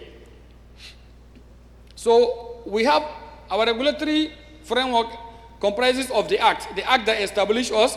We also develop regulations on safety, security, and safeguards. We also have guidance documents that we can use users, that we can direct or guide users of these radioactive substances. And also we have manuals that we operate within our authority. So what we do is to issue licenses. We develop regulations, like I told you. We also conduct oversight functions, that is through inspections. We go to companies and inspect in all the sectors I mentioned. In here, we go to mining companies, mostly in Jos Plateau, and inspect them and issue license. We also have emergency plans. In case there is emergency, our regulatory authority is overall responsible organization that will handle emergency. Whereas any company, any operating company must have emergency procedures. So if they have to notify us so that we'll help them when it's then you have ancillary functions, which includes training and other form of capacity development. So we have developed a lot of safety, standards, a lot of guides, like I told you earlier, and that is what we are using to implement our policies, procedures, and whatever. So why mining? In mining, the radioactive, the ores, the mining ores, they have radiation, natural radiation. So during mining or all sort of exploration, any form of mining activities, the radiation goes higher, the level goes higher. So that is where there has to be protection. We ensure that miners use equipment, they have policies, they also have emergency procedures, they must also have competence and all form of capability, administrative framework, and so on and so forth, to ensure that they are safe and well protected, and that the environment they are operating is also safe and protected, and they manage their radioactive waste safely in order to protect the environment. So what is our basis? Our basis is that in section 4.2b of the Nuclear Safety and Radiation Protection, it empowers us to regulate exploration, mining, and milling of radioactive ores and associated presence of radioactive substances. Also in the mining, in section 44.2 of the Nigerian Mineral and Mining Act, 2007, it stipulates that the provision of Nuclear Safety and Radiological Protection Act shall apply. That is why we are here. For you to operate as a miner, you must come to us. You must refer to our act. That is the reason why we are here. And what do we try to achieve in the industry? Like I told you, to provide safety for the miners, environmental protection, nuclear safety, and security. So far the NNRA has developed requirements for mining of solid minerals, and we have authorized some mining companies. We are also calling all of you to come. We will help you to protect yourself and our environment and our country. We have also, before doing that, we conducted survey in some states like Plateau, in collaboration with all the necessary and strategic ministries, departments, and agencies. We also developed detailed authorization processes for uranium mining, although we have not started uranium mining in Nigeria, but some companies have applied. So what do we, like I said, what do we need? What we need here is come and, look for licenses from us. We'll help you. Number two, we also want the Ministry of Mines as our mother stakeholder, and also the minister is our board member. We would like you to help us in capacity development, because the last conference I attended, earlier, the minister talked about a lot of international collaborations with different countries like Australia and France and so on and so forth. I think you can extend this cooperation with our regulatory authority in order to help us, because all those countries, they are countries that have uranium mining, that are using nuclear energy substantially. We also, because of time, I think this is a summary. The only thing is that NNRA is passionate in the implementation of President Tinubu Renewed Hope agenda by helping to promote safety and security of all Nigerians through implementation of our authorities' mandate. We also appreciate the 7-point agenda of the Honorable Minister of Mines and Power, Chief Dele Alake, and the authority can contribute immensely in ensuring the implementation of the policy vis-a-vis technology and research, infrastructure development, and wealth creation. We can also help. The NNRA has been making concerted efforts in ensuring safety and mining in the mining industry through systematic and robust regulatory control. Collaboration with the ministry is key, and all other stakeholders is key to sustainable development of Nigeria and our authority. Thank you very much. Clap for me.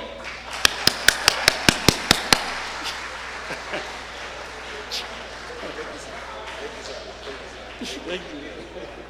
Thank you, sir. How about summarize? At least I brought some little energy, right? Yes. My listener. So I can go, right? Yes. Please, one more time, let's give it to him, please. Amazing, amazing. That's the energy we need. All right, ladies and gentlemen, we would like to move forward now to other sessions.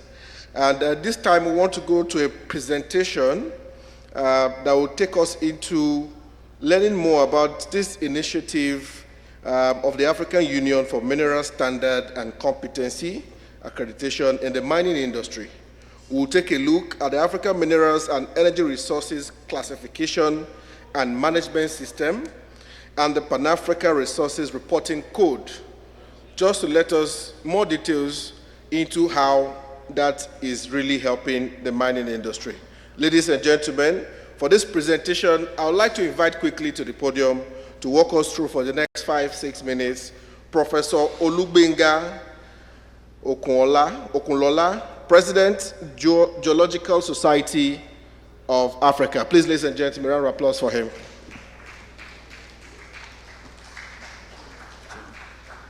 So if you point this way, okay. Sorry. Is it here? Yes, you point towards the screen forward, then get backward. Then you point to the screen, you point to that way. Okay. So that we can get you.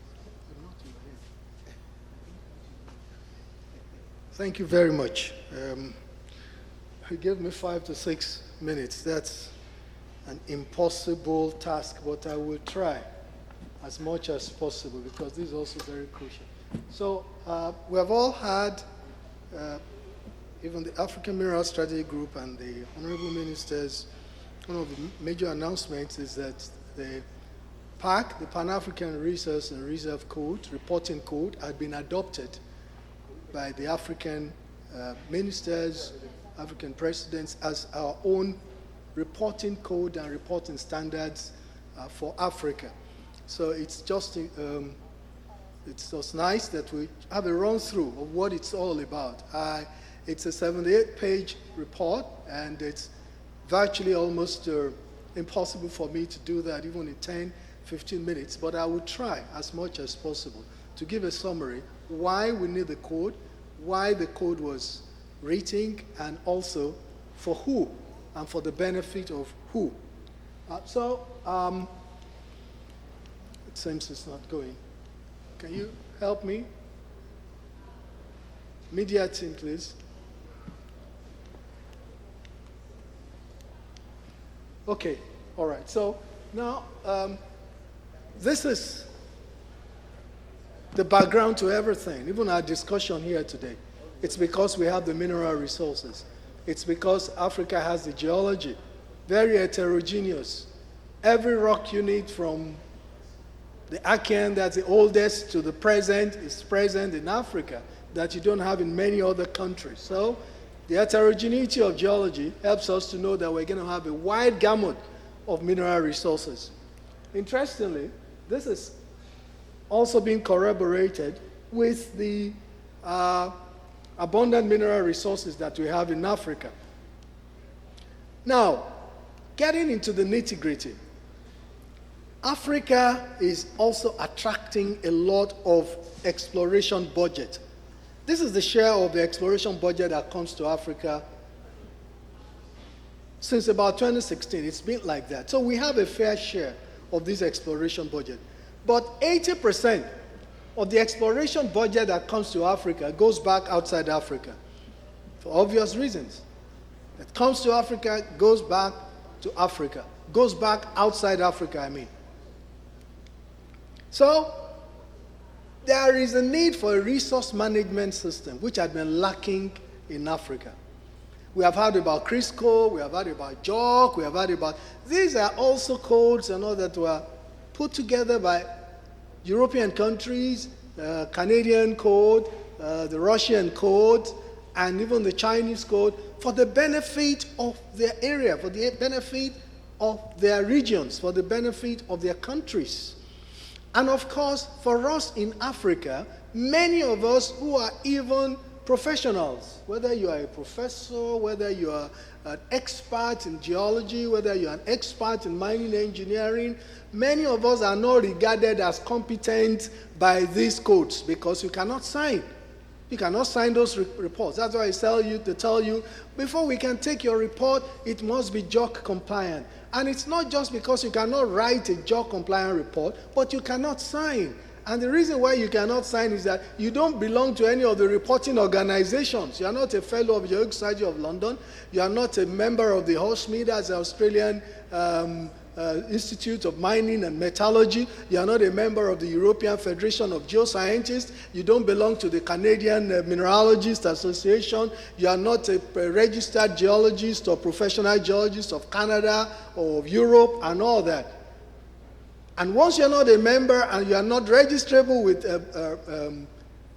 JOC or Crisco unit, then you are at best not competent to sign a report. But this is you who have been working on your country's geosciences, you have been working on your country's resources, you know where the gold is, you have graduated looking at the gold, you have spent 10, 15 years working on the gold, you have even spent about 10 years in geological survey, you have gone to the private sector, and yet you are not deemed competent, not because you don't know it, not because you cannot, you are not qualified, not because you are not knowledgeable enough, but because you are not registrable there. So that's why they had to bring all the expatriates, all the geologists from Australia, from Europe, and all that. And then when you are finished doing all what I call, in code, the monkey job, then they put their signature there as a JOC competent report, and they pay $5,000 per day, $10,000 per day, and then the virtual exploration budget that you think is 100% virtually goes back to Africa. And then we lack the capacity. 2, the confidence is not there. 3, even the earnings are reduced. Now, Africa had lacked a kind of resource management system, and this leads to poor integration of policies, challenges in strategic planning, insufficient capital, inadequate plans for developing infrastructure, and so on and so forth. Even slow introduction of innovative technologies. One of the things that the AMREC policy, that's the African Mineral Resources Management System, and the Pan-African Resource Reporting Code seems to do, is to correct this. If you look at this map, it's very funny. This is the Crisco family code usage. That includes JOG, that includes other codes that come under the Crisco system. you will see all over where you have the red as the one that are recognized by law of listing rules. They're recognized if specified by foreign or state law. That's green. But if you look at Africa, there is none covering Africa except the South Africa. And the South Africa is because it's covered by SAMREC. That's the South African Minerals Resources Reporting Code. So it's only in that part, that's what part of Africa, the SAMREC, and even the indigenous geoscientists within South Africa themselves, except they are members of the Geological Society of South Africa or Chartered Geologists of South Africa, cannot even sign the code. But it has to be signed because by the Crisco group or the JOC group. So look at the whole Africa, it's blank. So there is a disconnect. There is something that shows that we seem not to be a part of the reporting system globally of the world. Not because we don't know what to do, not because we are not competent enough, but by the global standard and the reporting politics of the global world, minerals reporting politics of the global world, we are excluded. And that's one of the reasons for the Pan-African Reserve and Resource Code. So no country in Africa currently has a comprehensive resource, and I've said this. So AMREC is intended to bridge this gap.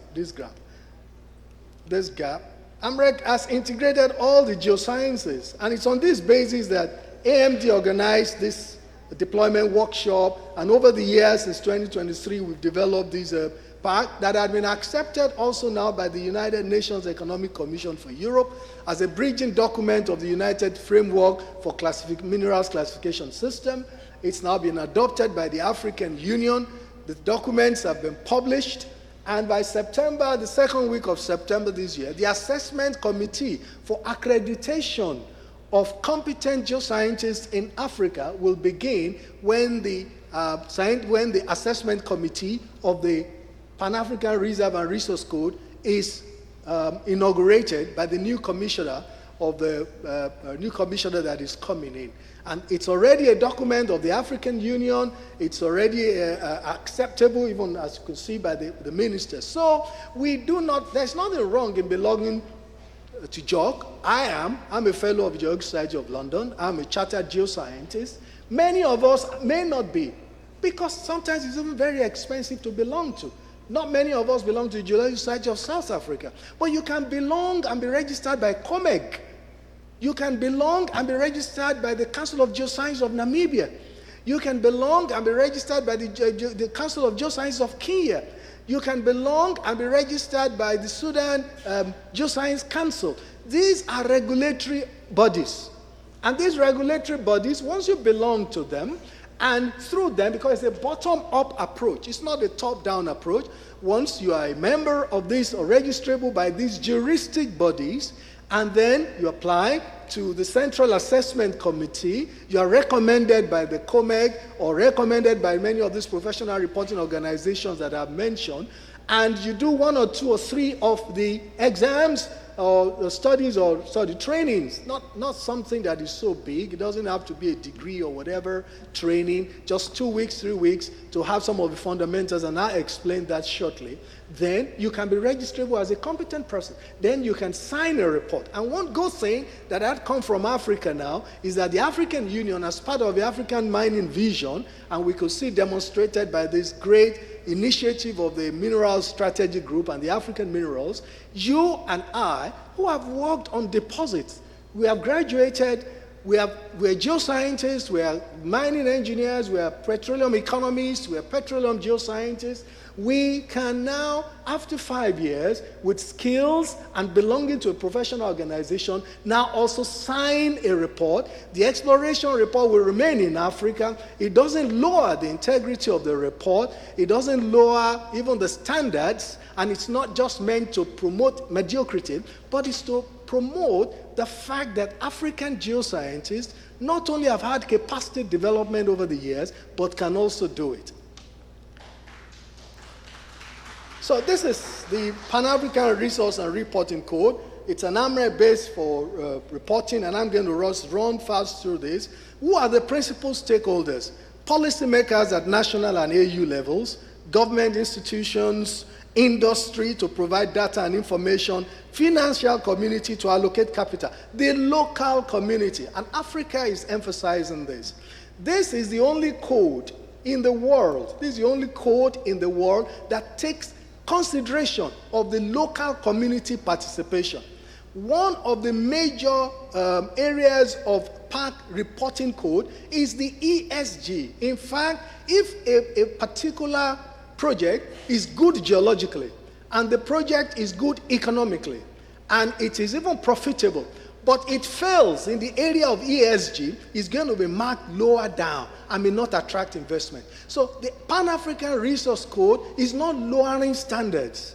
It's not just because it's an African initiative, then we're lowering standards. No, we crave for community participation, we crave for the environment, and we crave for sustainability.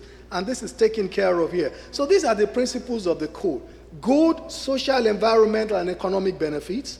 Transparency. One thing we are very emphatic about in the Pan-African Resource Code is to have transparent reporting.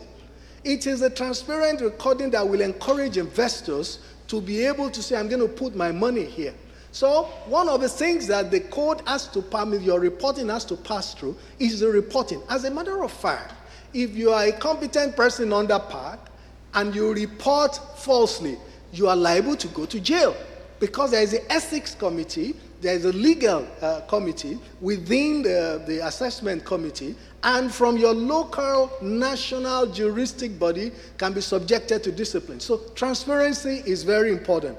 Materiality, that is, the public report contains all the relevant information that is needed. Then competency requires that the public report be based on the work that is responsibly qualified by a responsible and suitably qualified and experienced person. And I'll just touch on this. So briefly, this is the scope of the code. I've mentioned that before, and I'm rounding up now. And it harmonizes 5 critical areas. These are the critical areas. It aims for holistic value chain. That is what it's meant at every level, from exploration even to recycling. So the competent person, 3 things we're talking about: skills, knowledge, experience.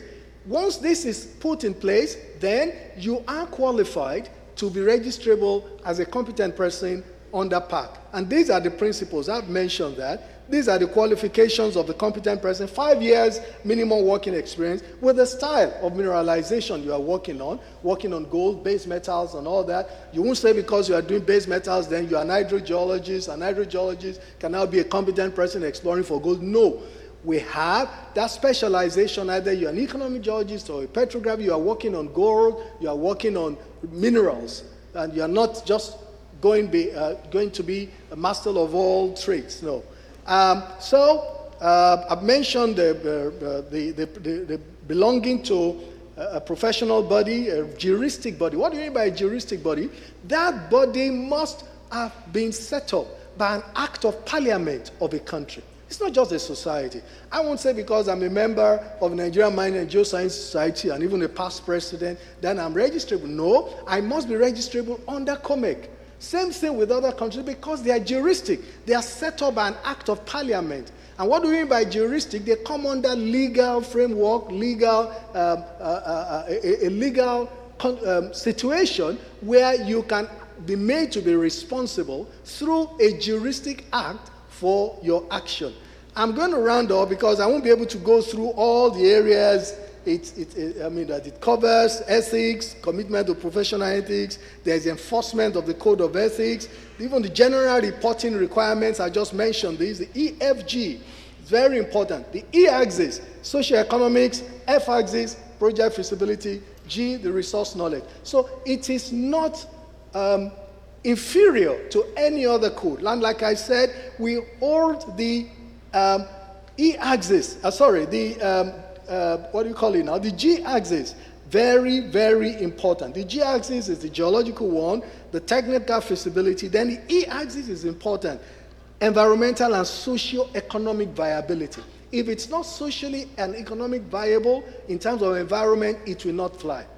And so these are the different subclasses. I'll just run through them. These are all the things. I can send. You can go to the website of the African Mineral Development Center and download the park. If you need me, if you need it, I can send to as many people as want it, even in this room. It's free so that we can go through it and then understand what the park is all about. And these are the different things that it contains. It's so rich. Even it takes care of petroleum reporting. And one thing specific about what we want in petroleum reporting in Africa is not just that you just report petroleum for petroleum. We want the different divisions of the petroleum. The one that is light crude, medium crude, heavy crude, bitumen, natural gas, synthetic crude, so that you report specifically on this and you just don't lump everything together. Even bitumen, even unconventional, oil shale oil, and all the other different groups. So it is broken down in such a way that we maximize the report that comes out of it. Now, it's not only for even renewable energy. This is one code in the world. The others are now trying to copy. I belong to the Minerals Working Group of the United Nations Economic Group, and most of the codes that are now being breached to the United Framework of Mineral Classification that we review are now beginning to look at renewable energy reporting. But PAC had gone ahead to look at renewable energy and geothermal, bioenergy, solar, wind energy, hydro energy, marine energy, even reporting for all these things clearly, coal reporting, nuclear fuel resources reporting. Then the reporting of different aspects, economic results, metallic viable projects, environmental social reporting. We even broke that down into different groups, not just do an EIA. No, we're looking at the environmental and social impact assessment, the social sustainability, social responsibility management, social and environmental responsibility, project life cycle. So you have to report on this for each of the projects. It is very rich and it is very comprehensive. And it even gives Africa, an edge over the other JOG and all that. This is the only code in the world that takes care of reporting artisanal and small-scale mining. And this is one major part of it that even the others cannot copy. Because we have looked at most of the reporting, most of the mining that's going on in Africa, 40% of the gold from Ghana is artisanal.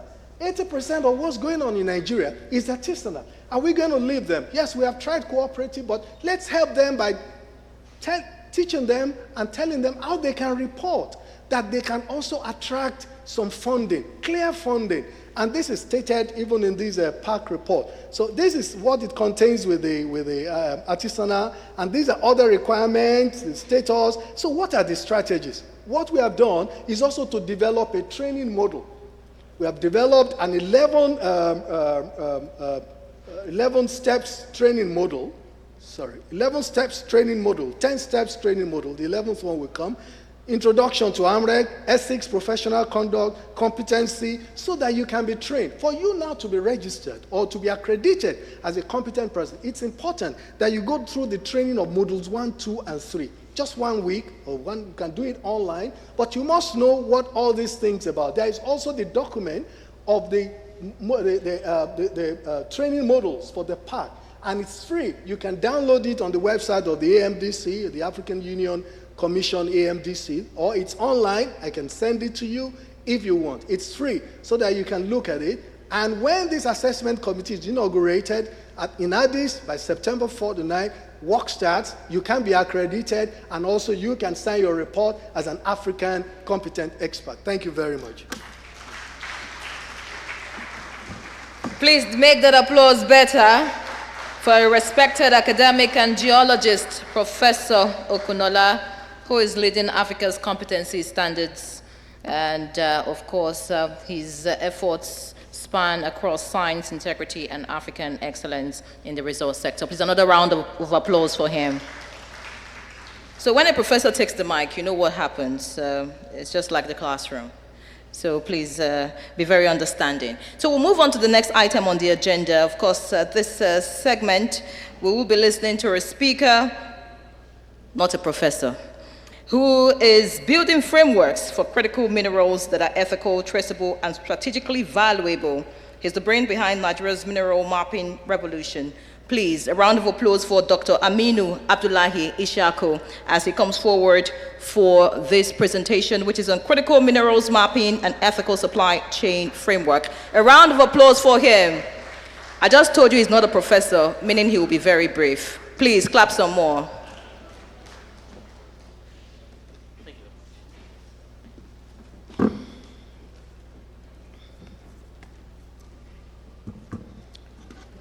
Let me get the slides on.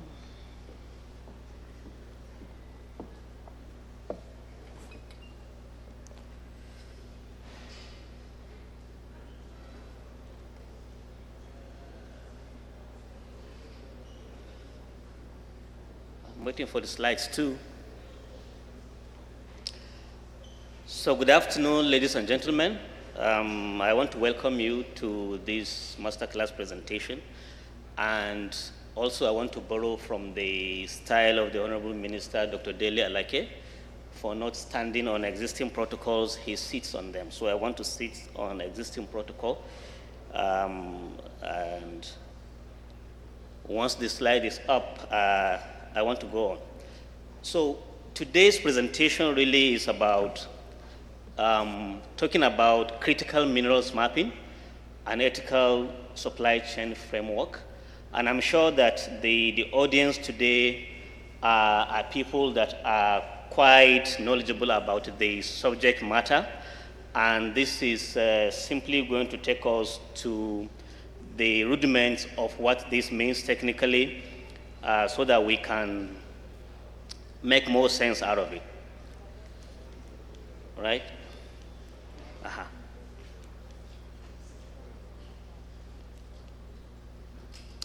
So if you look at the theme, talking about critical minerals mapping, I have simply summarized that to be mapping power and securing sovereignty as a country, so, and also as a continent of Africa.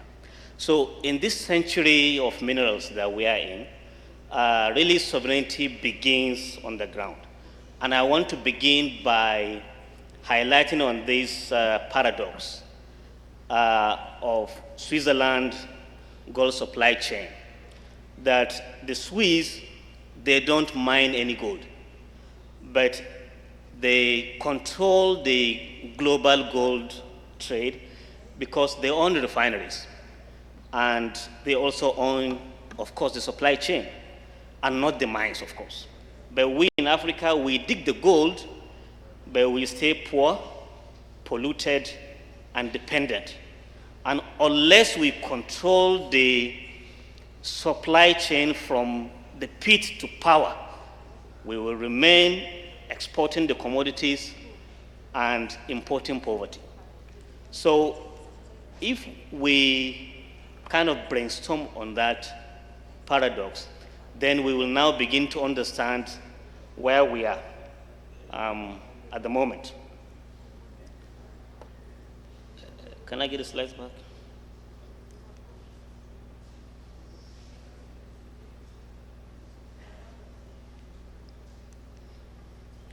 All right. So why does this matter at all? Why are we talking about critical mineral supply chain? It's because critical minerals are not just rocks.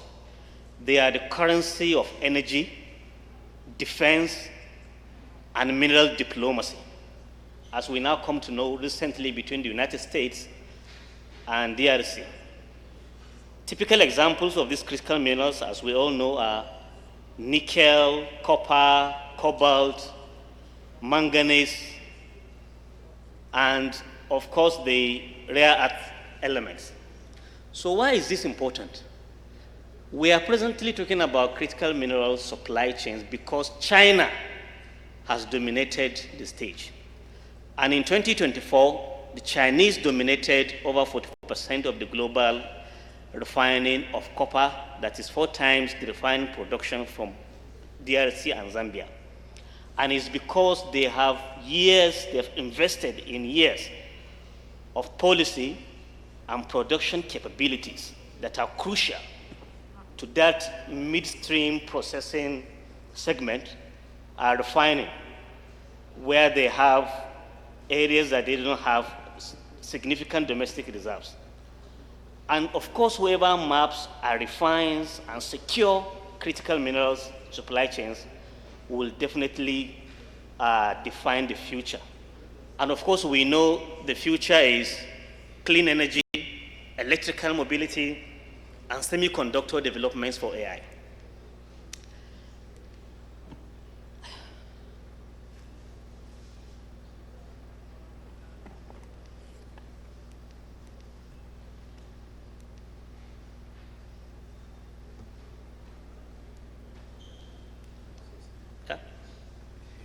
This is the forward. No, this is forward. Oh, this forward.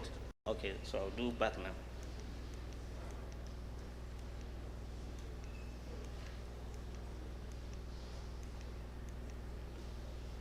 All right. So what are the crucial industries that really rely on these critical minerals to survive and remain competitive? The power ministry. Yesterday we had the Minister of Power, and he was talking about the relationship between his ministry and solid minerals industry. Critical mineral resources are crucial for the development of semiconductor industry, and we need critical minerals in securing our nations. So the security sector really needs a very solid minerals base to develop the defense industrial base of our countries. And also to drive innovation, we need critical minerals for the automotive industry, and also we need critical minerals to fuel the energy transition.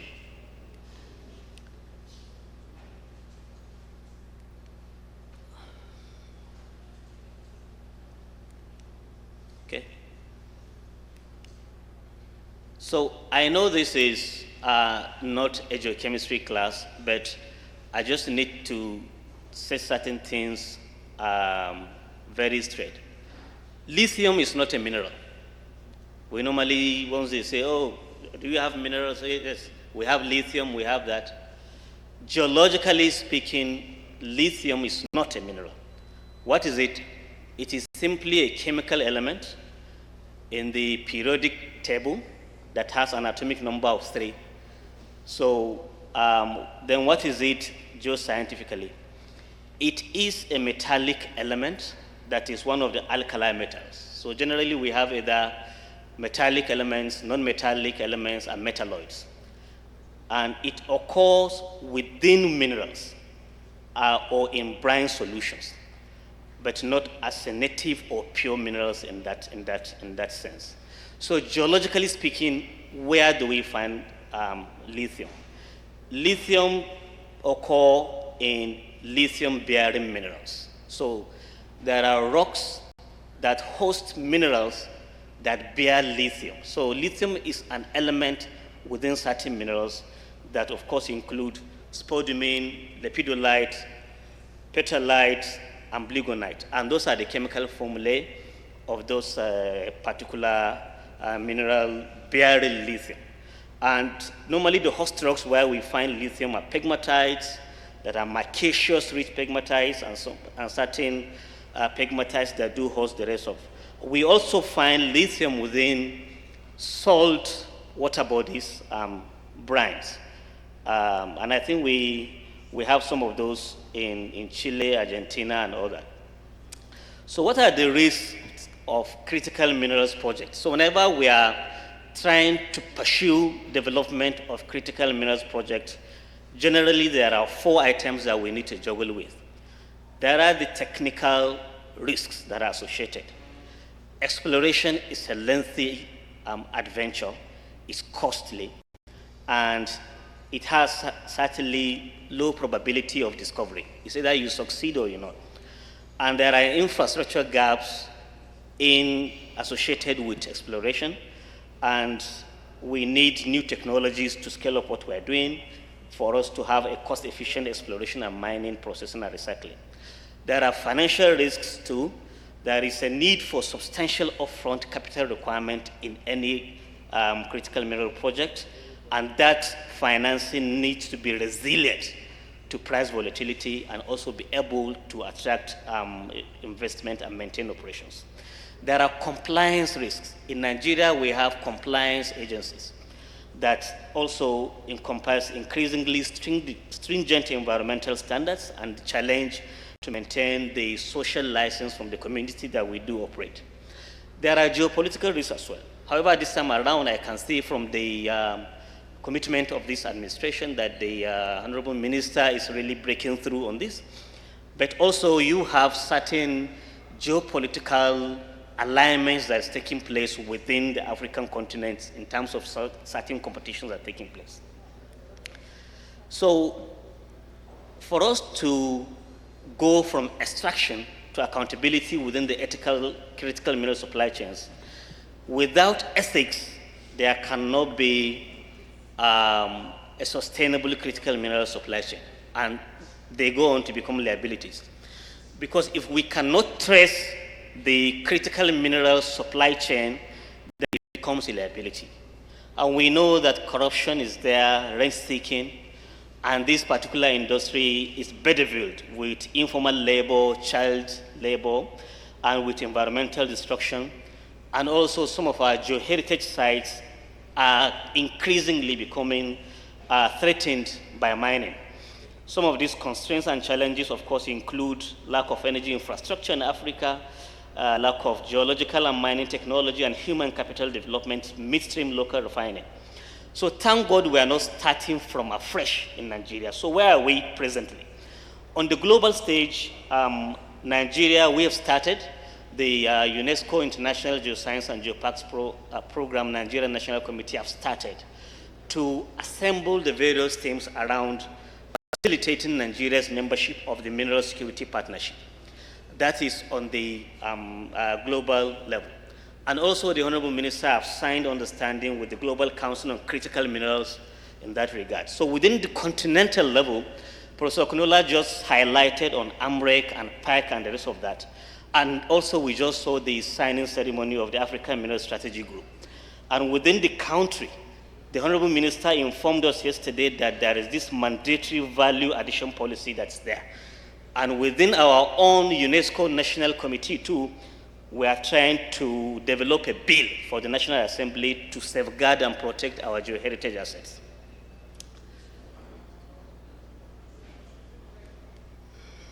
So what's the nexus between energy security, national security, and strategic autonomy that critical minerals do offer for us? If we keep exporting raw minerals that are meant for defense manufacturing, energy communications, and technologies, it will continue to undermine Africa's sovereignty. So our metals, lithium, cobalt, rare earth elements, are re-imported back into Africa in form of defense military equipment, in drones, in surveillance systems, fighter jets, resilient batteries, solar panels, and the rest of them.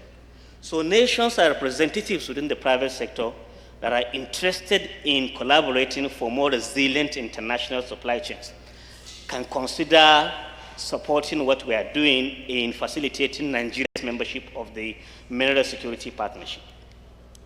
So if you look at this diagram, this is actually from NATO, the North Atlantic Treaty Organization, the strongest countries in the world, military powers. Why are they military superpowers? It's because they have access to critical minerals that are necessary for defense technology manufacturing. And if you look at it, they have classified them based on very high risk, medium, and low risks. All these fighter aircraft, battle tanks, missiles, submarines, and the rest of them, they all need all these critical minerals for their own manufacturing. Aluminium is being highlighted as a very high-risk critical element without which you cannot have all this. So they are conscious of what we have because they need it to keep on dominating the defense stage in the world. So for us, what do we do to secure our critical mineral supply chains in Nigeria and Africa? We need to designate certain strategic stockpiles of mineral reserve that will be for national security and for the development of high-tech autonomy in Nigeria. And we can trade our critical minerals for energy infrastructure, and for defense infrastructure as well. And we can proactively engage in responsible mining, in non-invasive seabed technology mining, now that we have the Ministry of Blue Economy, and then we can develop our processing capabilities and streamline our licensing permit. So what are the gaps so far? We don't have the laws to bind our critical minerals ambition. And right now, we mine everything. Anything is a rock. We can quarry it, we can blast it, we can mine, without due regard to geoheritage assets. So we need the laws, and also we need the legal mandate to protect all those things. And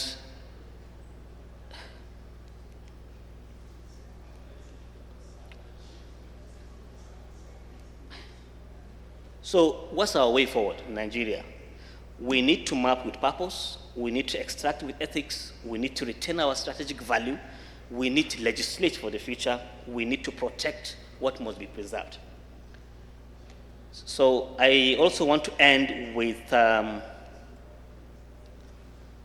another paradox on the basis of what I just highlighted, that says, I just want this to come up. So this is another paradox. In this new minerals century, whoever secures the mineral supply chains will actually draw the power map. And Africa extracts critical minerals, but China refines them. And China also manufactures the critical technology components. But the Americans use them in their drones, in their fighter jets, in batteries that are resilient, in satellite equipment. So in Africa, we mine while others manufacture and militarize. So the power really does not lie in the resource and in the mines, but it lies in the chain. And Africa is stuck at the bottom of it. Thank you very much.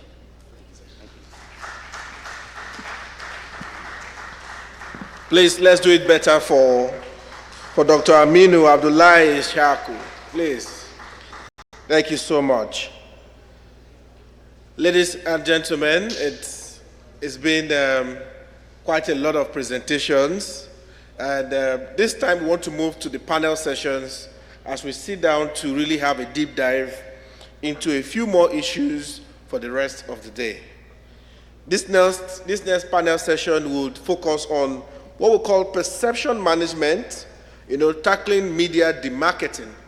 And this panel will break it down further to analyze some of the issues around the media, how we can also use the media as a very positive tool for the sector, and what are some of those perceptions we want to look at.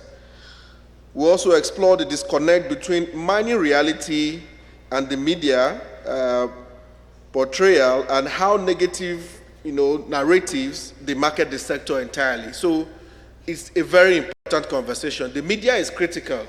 I think we can't close that gap if we don't have the media to fill in properly. And this session will really focus on some of those strategies and how we can handle it. So it's a very, very important panel conversation. All we have discussed for the last 2 days, if the media isn't getting it right, if they are not informed properly, if they are not able to communicate what's happening within the sector, I'm not sure there's progress that we can make much in that regard. Ladies and gentlemen, I would like to invite the moderator to stage, who will lead us into this conversation, and also invite the panelists to join him on stage. I would like to invite Segun Tomore, Special Assistant for Media to the Honorable Ministry of Solid Minerals Development, Nigeria. Ladies and gentlemen, please a round of applause for him as she comes. He's already coming up. Tomore was here with us yesterday, but he's here today. Thank you so much. Thank you so much. Yeah.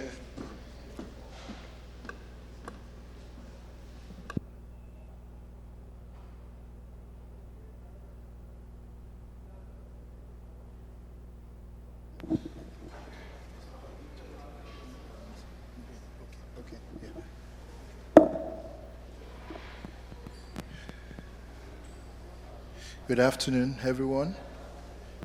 All protocols are duly observed, so I'll just go straight to call in my panelists. The first panelist will be Mr. Honorable Kehinde Bam Beton. He's a senior advisor to the Minister of Solid Minerals Development. A round of applause for him.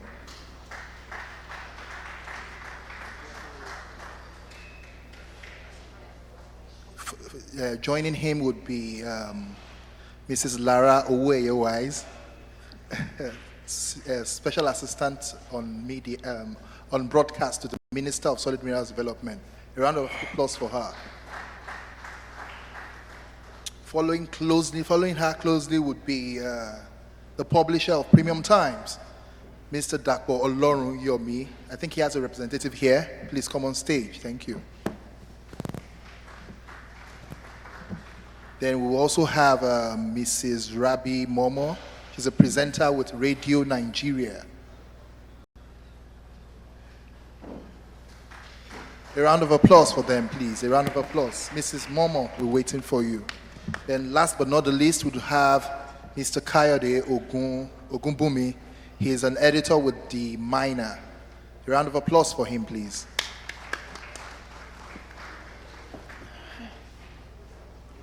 Mr. Kayode, is he here? Okay.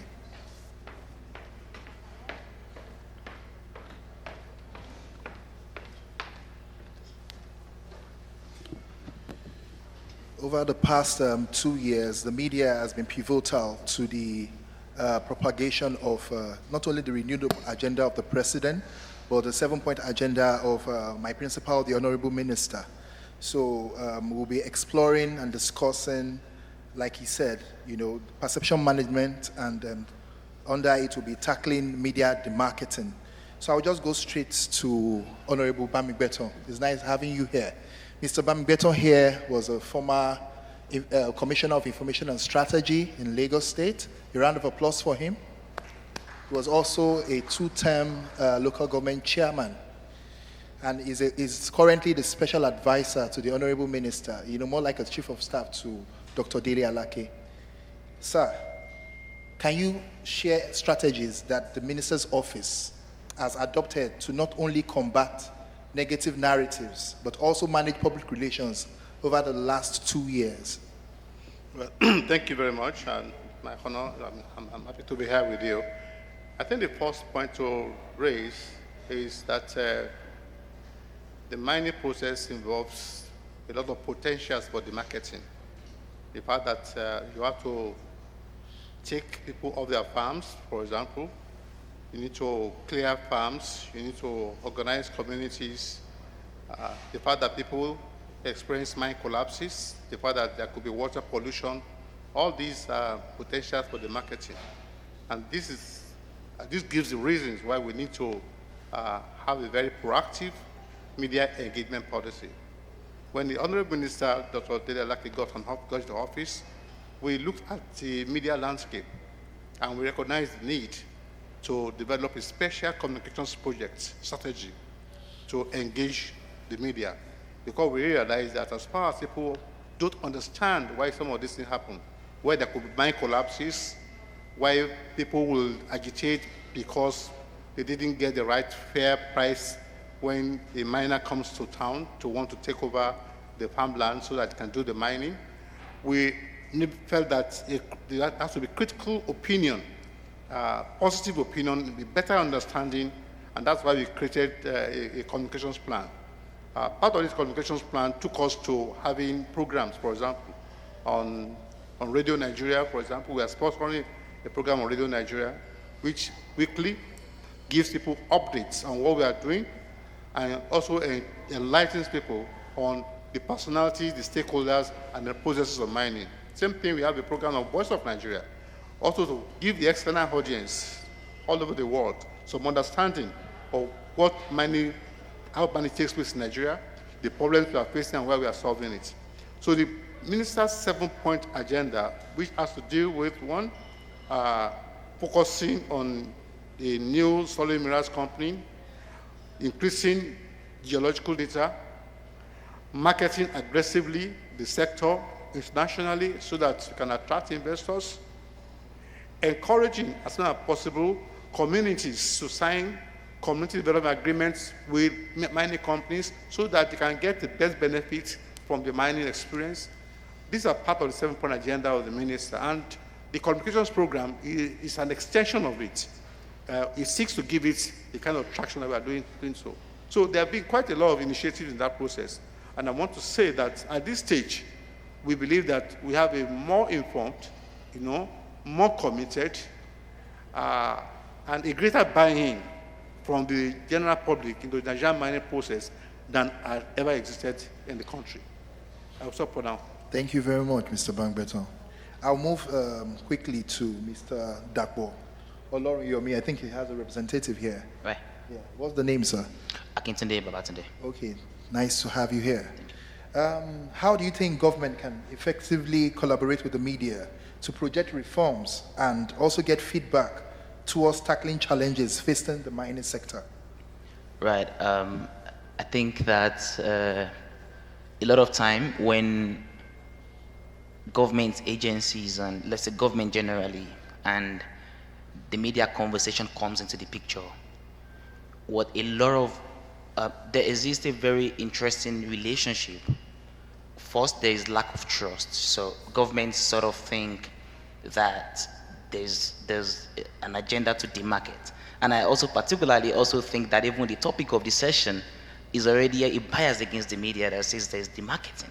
And it's sort of natural. And it's because we've, over the years, just have the sense that whatever is happening in the media is demarketing. And I like the point that he mentioned earlier to say, when the mining pit collapses and someone dies, that's a story for a family. And if that becomes a story, it's not demarketing, it's just a reporting of the reality of the sector. But it paints a not so good picture, for the government. If, for instance, I can bring one or two other examples like that. But in these examples right now, so there's a Radio Nigeria engagement, there's a Voice of Nigeria engagement, but sometimes we always think of media as an afterthought. And because that's not us in Ministry of Solid Minerals. I'll give you another example. I'll give you a clear example. As the ministry, and I'm trying as much as possible to just tell you what I know is happening in the sector.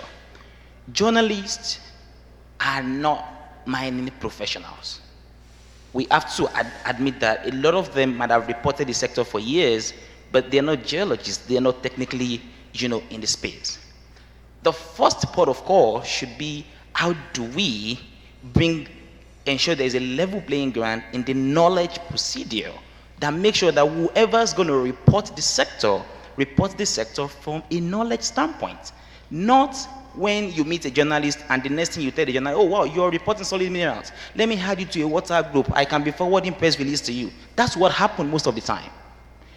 If we don't do some of those things, then there's a potential for challenges. Now, in the other side of the way that the media sort of does a job, I think that a lot of the programming that the ministry and other agencies and other actors are doing, they should potentially ensure that first the knowledge gap is bridged. That's very important. And when that is done, we should also ensure that there are clear follow-ups.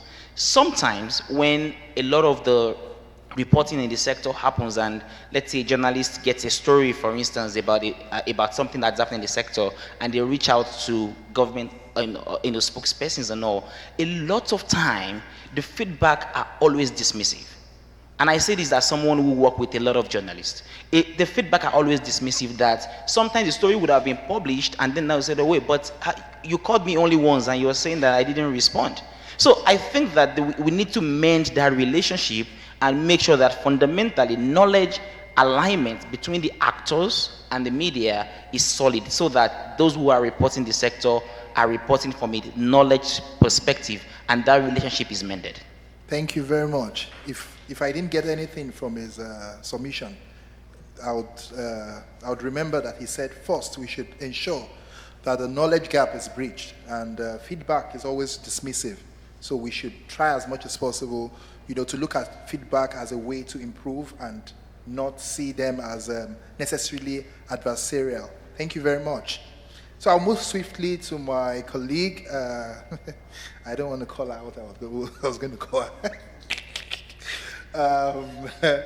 My colleague, she's a celebrity. She's a broadcast journalist for several decades. She's an actor too, and we call her I Chief or Double Chief. Mrs. Lara Uwe-Wise. She's the SA broadcaster to the Honorable Minister of Solid Minerals Development. Nice to have you here. Thank you. Beside me. Thank you. So, how do you think you are a storyteller? You've been an actor, right? You've done some storytelling aside from being a broadcast journalist. So, how do you think storytelling can help counter misinformation and highlight positive contributions to the development of the mining sector? Thank you very much, Shagun, and a very good evening to everyone here tonight. Let me start by asking those of us here, how many of you remember the stories your grandmothers told you? If you're Yoruba, you remember Alo, Alo, and all those songs, folklores. How many of you remember the tatsunias, that we will sit under the tree, and then the elders will tell us stories about the tortoise, about the crocodiles, about the rats and the lizards. I'm sure we all remember that. How many of you remember? Those that are millennials. So I'm coming to their level. I'm coming to their level now. How many of you remember Tales by Moonlight on NT Exactly? So a lot of you remember. That's the power of storytelling. It stays with you. It just does not go away. Decades after, the stories you heard, the image in your mind just remains there. You see, solid minerals is usually often seen as something very distant, just for the professionals. So when you talk about solid minerals, you're thinking of craters, you're thinking of shovels, you're thinking of mine collapse, you're thinking of earth and dust and all of that. Storytelling helps to break these down to the level of understanding of the ordinary man on the streets. So it helps to shape the perception and understanding of the sector in more ways than one. Humanizing the sector through storytelling is a veritable tool to sustain the progress, the reportage, and the positive development within the sector. So for instance, we tell the stories of community development agreements. We tell the stories of communities that have benefited from the massive reforms going on at the moment at the Ministry of Solid Minerals that were not there before. We tell the stories of women and youth who have been trained and empowered. We tell the stories of people who were into illegal mining before now and have now been incorporated into artisanal minings and are eking out legitimate sources of livelihood. That is the power of storytelling. It humanizes, breaks down the stories of solid minerals, breaks down its complexities and makes it very simple. At the ministry at the moment, we shot a 13-episode movie called Hidden Riches, and in that project, we told the story of the solid minerals, from reforms to illegal mining to artisanal mining to mining marshals to community development, community agreements, and all of that. It aired on NTA, the 13 episodes, and in the next couple of weeks, it will air on TVC. I will keep you posted about the airing time so you can watch it and see what the ministry has done in the area of storytelling to shape the narrative out there. Thank you. Thank you, my eloquent colleague, the British Lara Uwe-Wise. So when are we having this your series on Netflix, Prime Video, probably? Okay. So we can share to a wider audience. Yeah. So and just so they know that you are Aisha Yusufu in the movie. She was a cast. Yes. I think you are a chief of staff to the minister. Yes. Yeah. The chief of staff is there, but in the movie, I was. Yes. So we want it to air on the the networks first. So we've done NTA, we are on to TVC. Hopefully we'll be able to take it to a few other channels, and then we'll format it to suit Netflix and Prime video formats, for that format. But for now, we're still coasting on the Nigerian networks channels. I'm waiting to see it. Fine. Thank you. And Netflix. Thank you very much. I'll now go to the editor of The Miner, Mr. Kayode Ogunbumi. Thank you very much for all you do. He's always helping us to share our press statements, our press releases, and every information we bring out, we churn out from the ministry. Thank you very much. So let's go get a little bit more serious. What do you think, I think you are a stakeholder in the mining industry, aside from being a journalist? You seem like that. Well, yeah, we see ourselves as stakeholders, as partners. Okay, thank you. So you will do justice to this question, I'm very sure. So, Mr. Kayode, what do you think are the consequences of an adversarial media to the investment drive, especially of the present administration in the mining sector? And what steps do you think are necessary to not only reverse the trend, but mitigate the consequences? Okay, thank you so much. I think, let me start from where my colleagues stood. Who is your colleague here? Which of them? Well, the CGID director. Okay. Right. Okay. So, don't let us see the media as adversarial. Okay. So, let me start by saying, the media is like the link between mining companies, between communities, between policymakers, and it's the role of the media to shape perception of the public about mining. It's also the role of the media to shape perception of mining, the operators, by policymakers, people in the ministry and stuff, and also to shape the perception of foreign investors who want to come in to bring their money into the country. So that's where the media is. So, you take things, warts and all, as they say, both the good and the bad.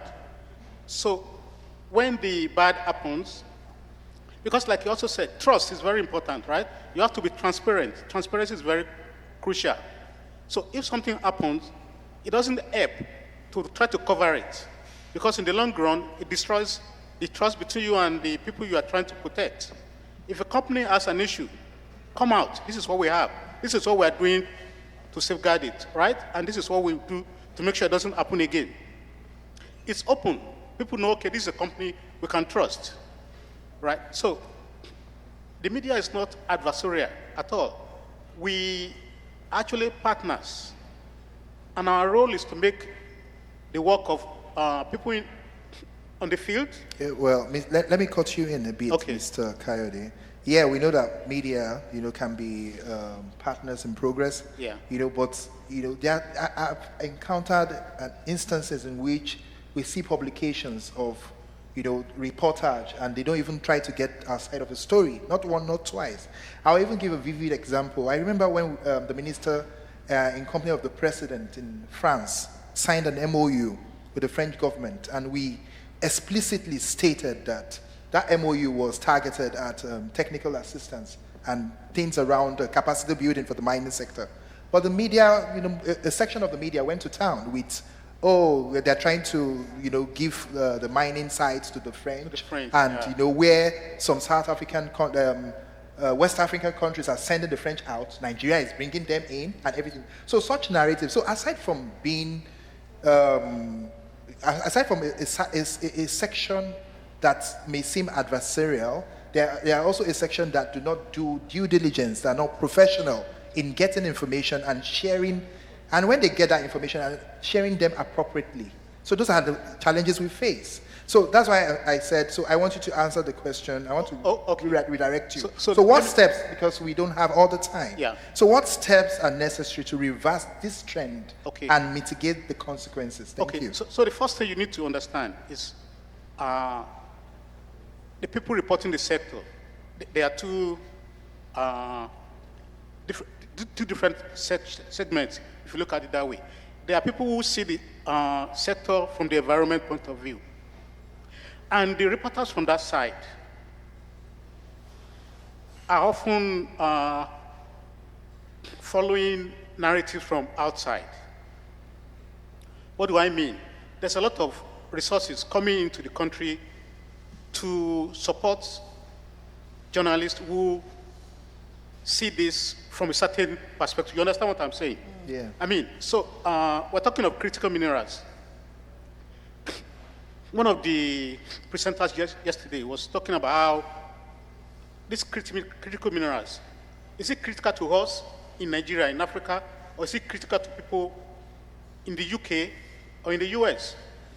So if a group in the US, for instance, is supporting a Nigerian media group and saying these are the critical minerals that you need to promote, if it doesn't fit into what Nigeria needs, then that's not going to help us. So it's part of the thing that the ministry needs to do. You need to come out proactively to actually also training, information sharing, knowledge sharing. Let reporters who report the sector understand what the issues are and why they should see it from a certain way. I go online, I pick stories from Reuters, they don't necessarily fit my living experience. But that is the overall narrative that I see. So if I don't have the skill to push the local narrative out, then what you see is narrative from outside. Thank you very much, Mr. Kayode. We've gotten that. So we'll improve knowledge sharing, and capacity building for media professionals to ensure that they can properly report the sector. I think that's the submission. Right, appropriately. Yeah, thank you very much. So I'll move swiftly to Madam Rabi Momo. You are a presenter with Radio Nigeria. Producer. Oh, producer. Nice to meet you once again. And so the audience, they are meeting you for the first time. So presenter and producer. A producer and a reporter. Okay. How has that been over the year? Radio Nigeria. We knew Radio Nigeria from when we were growing up, and it's still existent now. Yeah, what do you do? What are you doing differently to ensure that people watch your station, listen to your station? That's just a rider to your question. We are doing great. The world has gone technologically, a global village now, and then Radio Nigeria, we don't just stick to that. We don't stick to that conventional radio. Again, we have our online radio, to ensure that our messages go far, not only the country, but it goes far. Okay, thank you. So, and then your question. So how do you think broadcast media, particularly the radio, can be used to address the disconnect in mining reality and media portrayal? Thank you for that question. One of the best things that the minister did was partnering with Radio Nigeria. Radio Nigeria is one of the media organization that has a very, very wide reach. We cut across the 36 states of the country. We have zonal stations, we have FM stations, and then we even broadcast in so many languages. Partnering with Radio Nigeria, the minister has a kind of, like he talks about bridging the gap. He has a kind of bridged the gap between the policies, the government, and the people. What do I mean by that? When we started this program of the program sponsored by the ministry, the program is called Solid Minerals Updates. It's been aired every Thursday at 7 p.m. When we started the program, my experience was when you try to get guests to come and speak or interact with them, some of them, what they say is the perception we are talking about. They feel, these are just government policies. They have started. We've been hearing about potentials. It has not impacted on any way their lives. So sometimes you find it difficult to even get some people, especially stakeholders in the sector, the players in the sector, to even get them to talk to. But I noticed 3 months into the program, you see that I don't know whether because they started seeing some of the results of the things, the policies. There is this freedom, access. You ask, and then people are able to speak, and then their language change because they believe that something is happening, and now they can participate. So if in that way, the minister have a kind of bridged that gap, especially with the stakeholders and the investors. And what we do on the program, it's a magazine program that has 2 segments. Do you have the a first segment? Do you have a call-in? No, we have. It's a recorded program. Okay. So we have a WhatsApp line where they can send feedback, send questions, because at the end of the program, we will tell you if you have question, you have suggestion, you have any contribution, you can call, send them to this number. And we have had a lot of them. You know, when we started, some of the messages we get, you know, some of them were not favorable. But when they saw that the minister's policy started working, you hear, somebody asking, I want to, how can I get my license? You hear somebody, okay, let me give you for example, an instance. Last week, somebody called from Cross River, telling us about the activities of Mines Marshal that has affected their drinking water. And I sent the message to the director, Meg, that is a mining and environmental compliance. I sent the message to her. This is a situation. Okay, if we don't have a program like this, you won't be able to get the feedback. Let me give you another example. There was a story from Nasarawa State to our station, and then the story was talking about the traditional ruler there was calling for the resignation of the leader of the mining marshals. And then because we have a desk in Radio Nigeria, and Radio Nigeria has a solid mineral desk, and I'm in charge of that. So I was called upon. This is a story because there was no balance. You know, every journalist, Radio Nigeria, we don't use any story that is not balanced. And that's why I said the minister has made the right choice to... Marketing. You don't market on my session. So when I got the information, they forwarded the story to me. And then I called the person. Did you call the mining marshal to know his stand or his position on this issue? He said no. But he went ahead to give him, like putting words in somebody's mouth to say, the mining marshal said they are doing their work, But the mining, when I sent the story to the leader, that is ACC Atta, he said he doesn't know anything about that. And that the community in question, they had some issue with them because of illegal activities. So some of these perception we are talking about, perception has to do with somebody's belief, experience, Exactly. So I feel that Radio Nigeria, the program has really impacted because we get feedback from our listeners. Thank you very much for what you're doing. Radio Nigeria. Uplifting the people. Uplifting the people. That is why our motto is uplifting the people and uniting the nation. Okay, thank you very much. Last but not the least, I know the MC, Abi Compare, she's on my neck, but we have to take her questions. So, Mr. Banquet, you round off the session, and I want to ask you this succinctly. How do you think media can help or assist to enhance transparency in the mining sector and the extractive sector as a whole?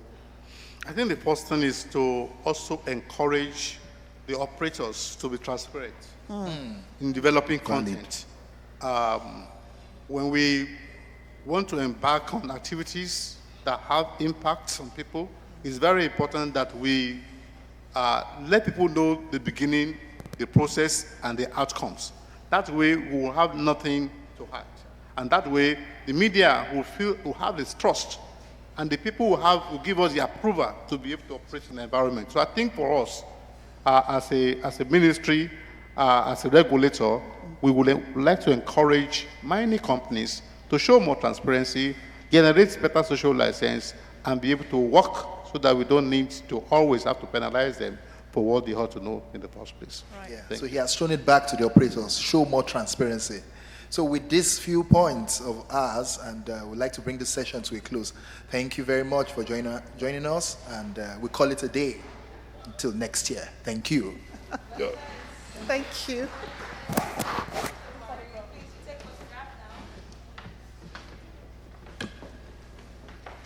Photograph session for this very interesting panel discussion, and of course the panelists.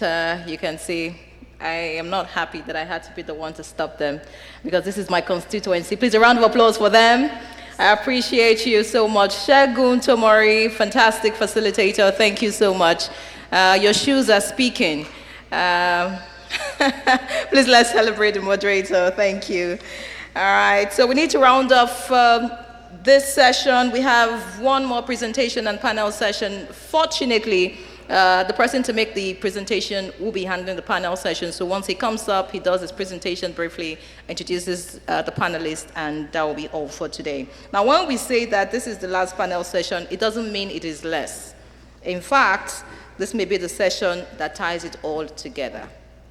So I expect you to pay attention. And by the way, it may just be the session that would bring up ideas that you need to run with and take your own space in this sector. So many thanks to everyone who has remained in this room. We do sincerely appreciate you. By the way, Akintude Babantude, I wanted to say good to see you. It should be Happy New Year for you.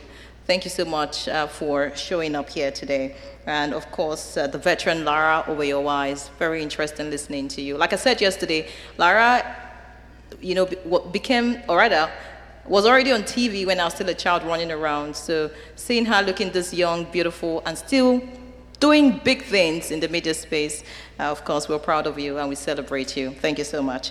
All right, so we introduce the next panel session. Ladies and gentlemen, let's put our hands together for Ken Gayame, the CEO, African Leadership Magazine. Please, a round of applause for him as he comes forward. As already mentioned, he has a brief presentation, after which he would introduce the panelists in this session. It is the closing panel, which is on harnessing local resources for sustainable development. As already mentioned, we have dinner tonight, and there's also you know, a spot somewhere outside. We'll give you the description much later, where you can sign and be a part of the signing ceremony that took place earlier today. Thank you so much for remaining with us. Don't go away.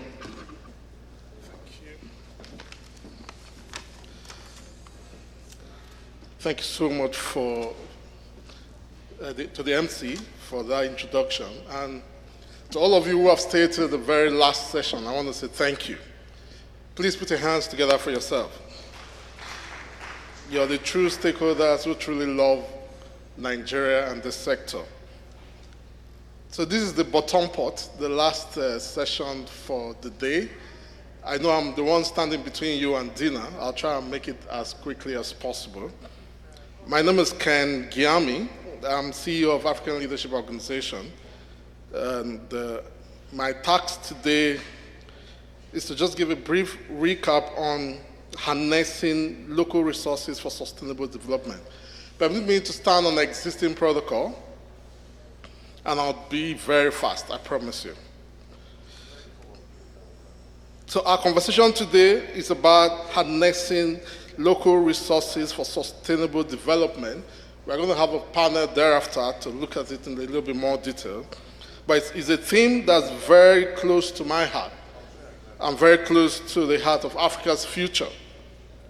At the African Leadership Organization where I lead, we have long held the belief that Africa's true wealth is in its people. It's not just in its raw materials. Its people, its ideas, its communities, and its heritage.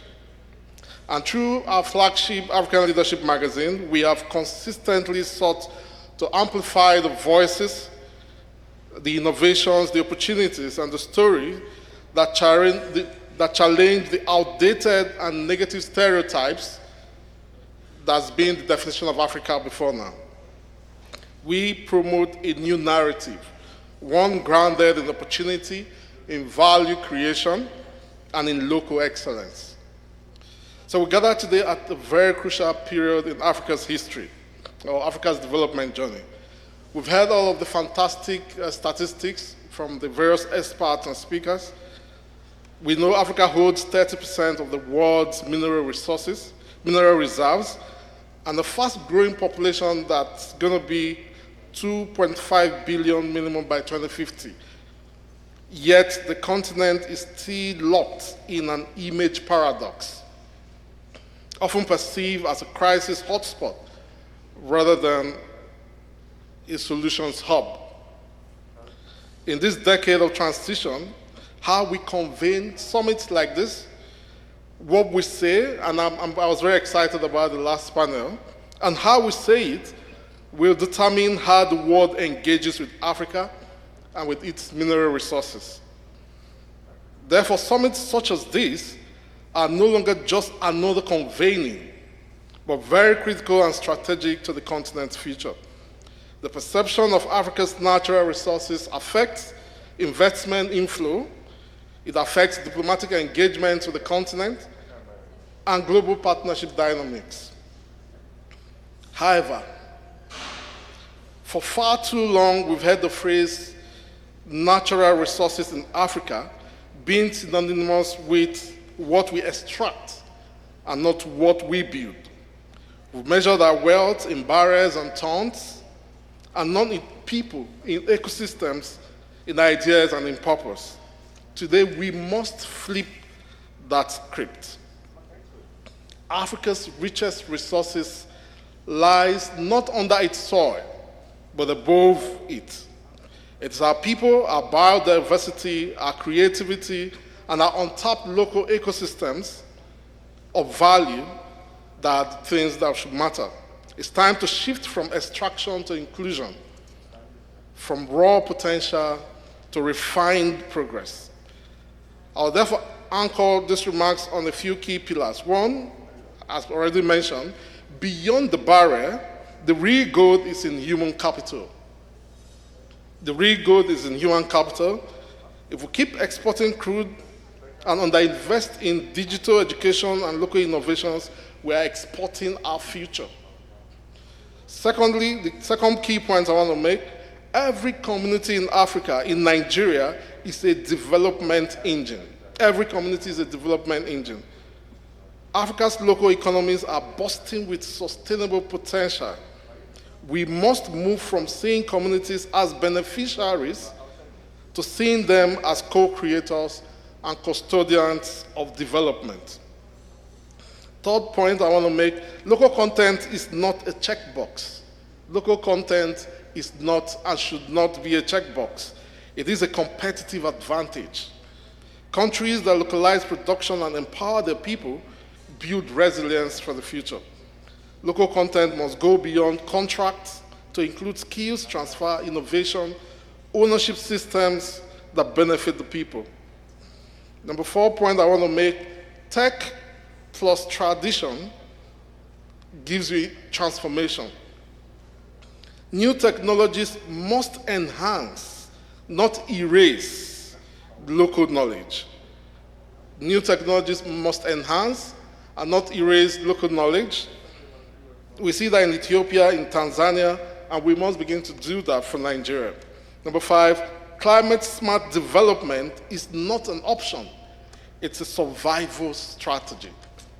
It's not an option, and we'll be diving into it when we have further conversations. So the question is, how do we scale what's working currently?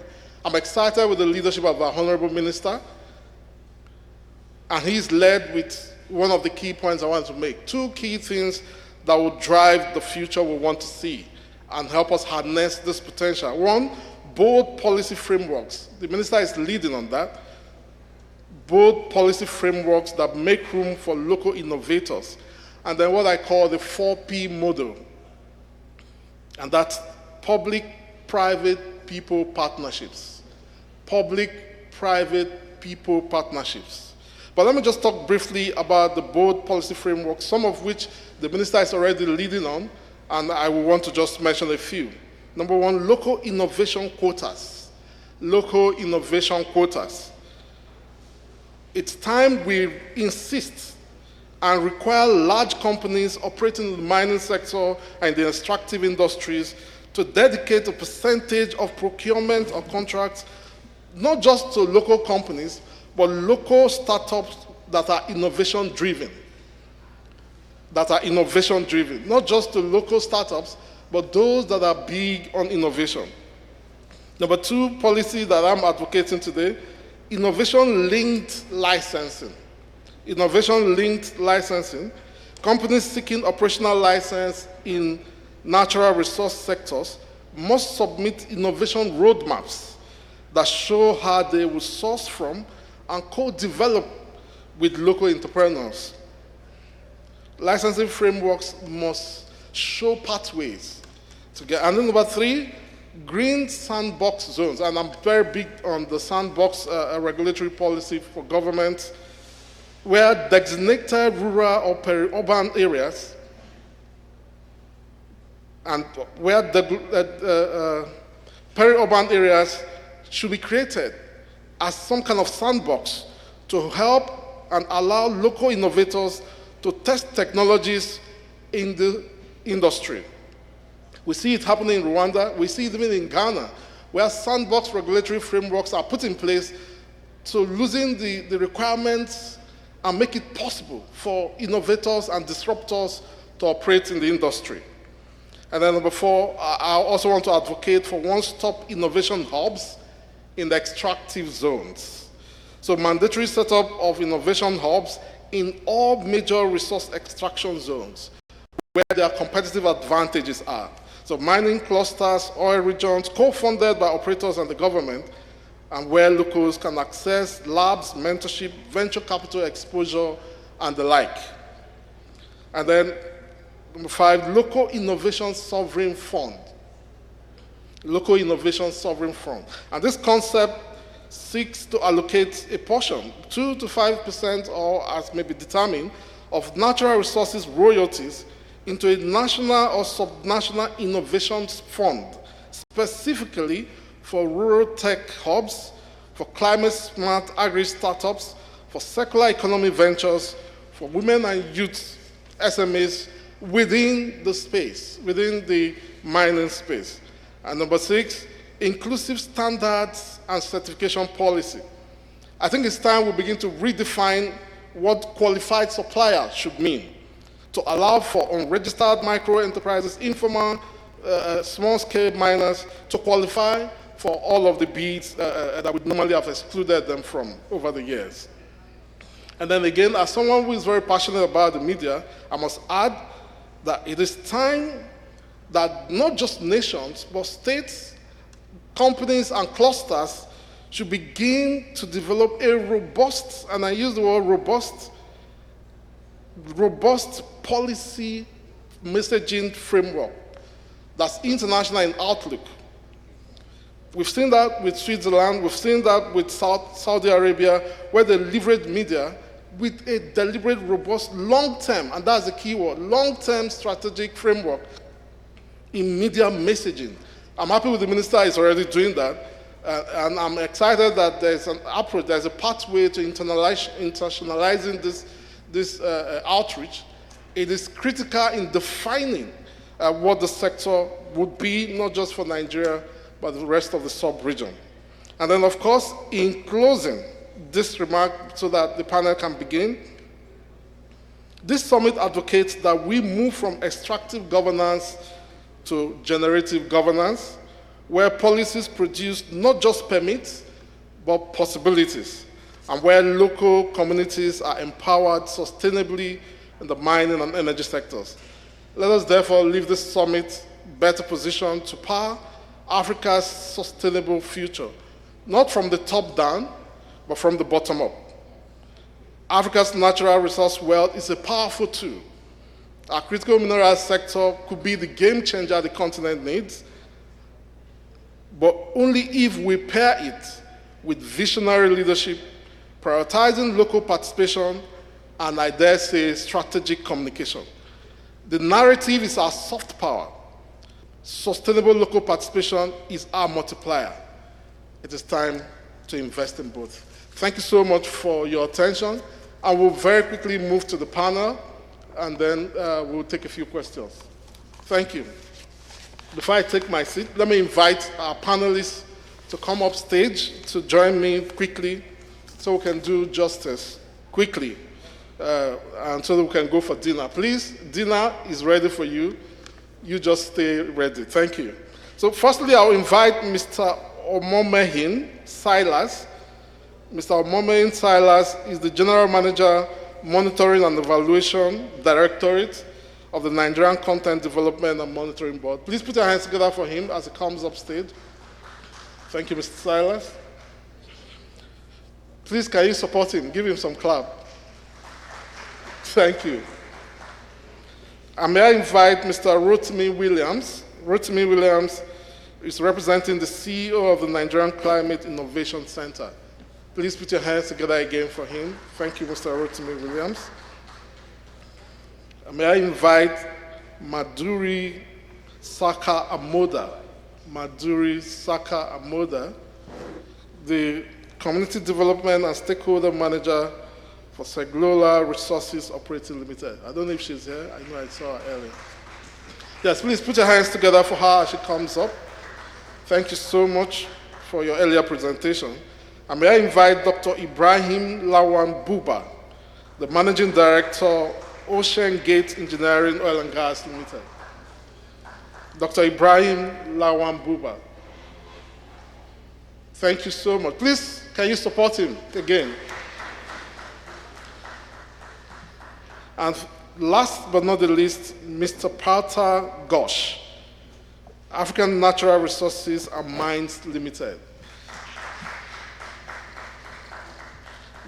Thank you so much. Thank you, my friend. Thank you. Thank you so much, gentlemen and lady. Very quickly, the format, I know this is the final session. I hope you're a little bit more patient with us. But the format will be, we'll have opening remarks. So you're able to have a minute or two to just give us some opening remark on what you do. And then we'll take a few questions as the time permits us. Thank you. So let me begin on my list. I think I'll start from the last. So let me begin by inviting Mr. Parta Ghosh to give us his opening remarks.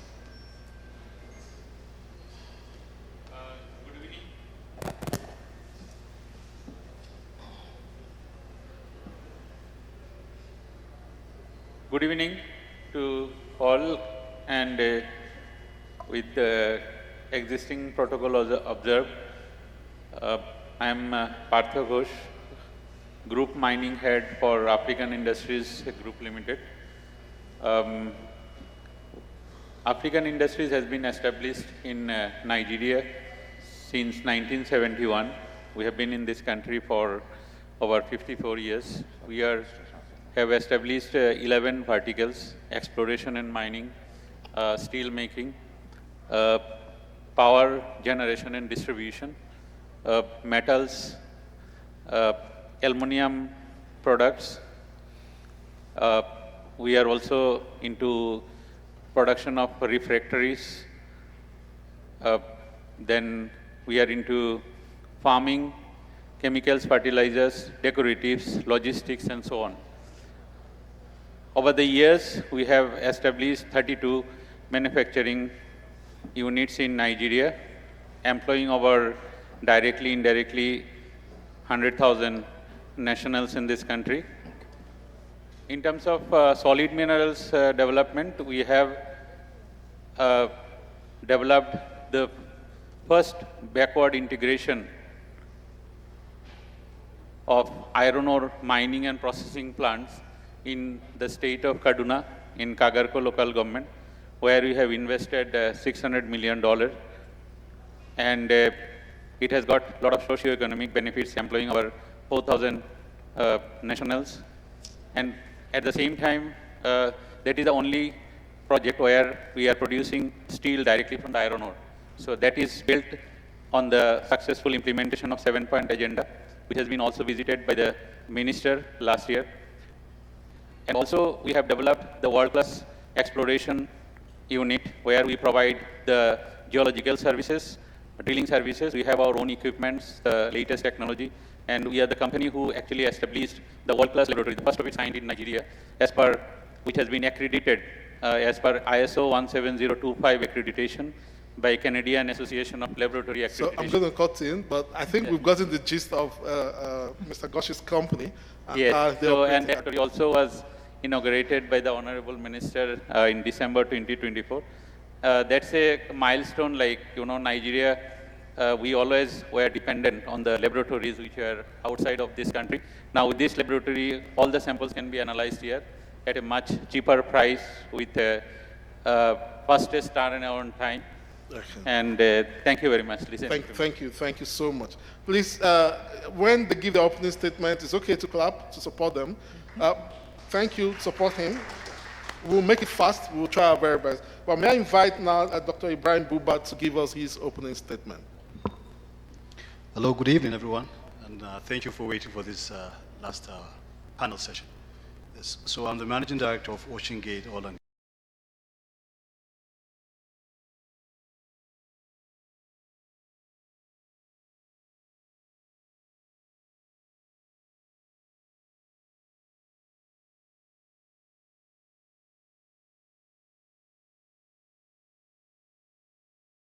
Gas Engineering Limited. We are a small indigenous oil and gas exploration and production company. We manage in our portfolio about 4 E&P assets, 2 acreages and 2 gas flare sites, and we're also working on getting some deep water assets. Now, to talk about our company, I have to talk about also the theme of this last panel session. We are an example of the transformation of the local content in the industry, in the E&P industry.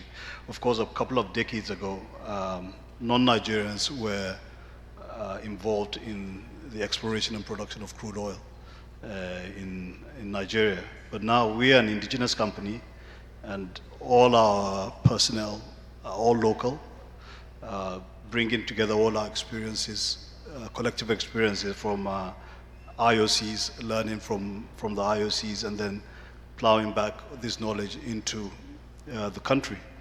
So the small assets that we have, that we are growing right now, I expect some of these marginal fields companies will grow and replace the IOCs that are quickly leaving Nigeria for one reason or the other.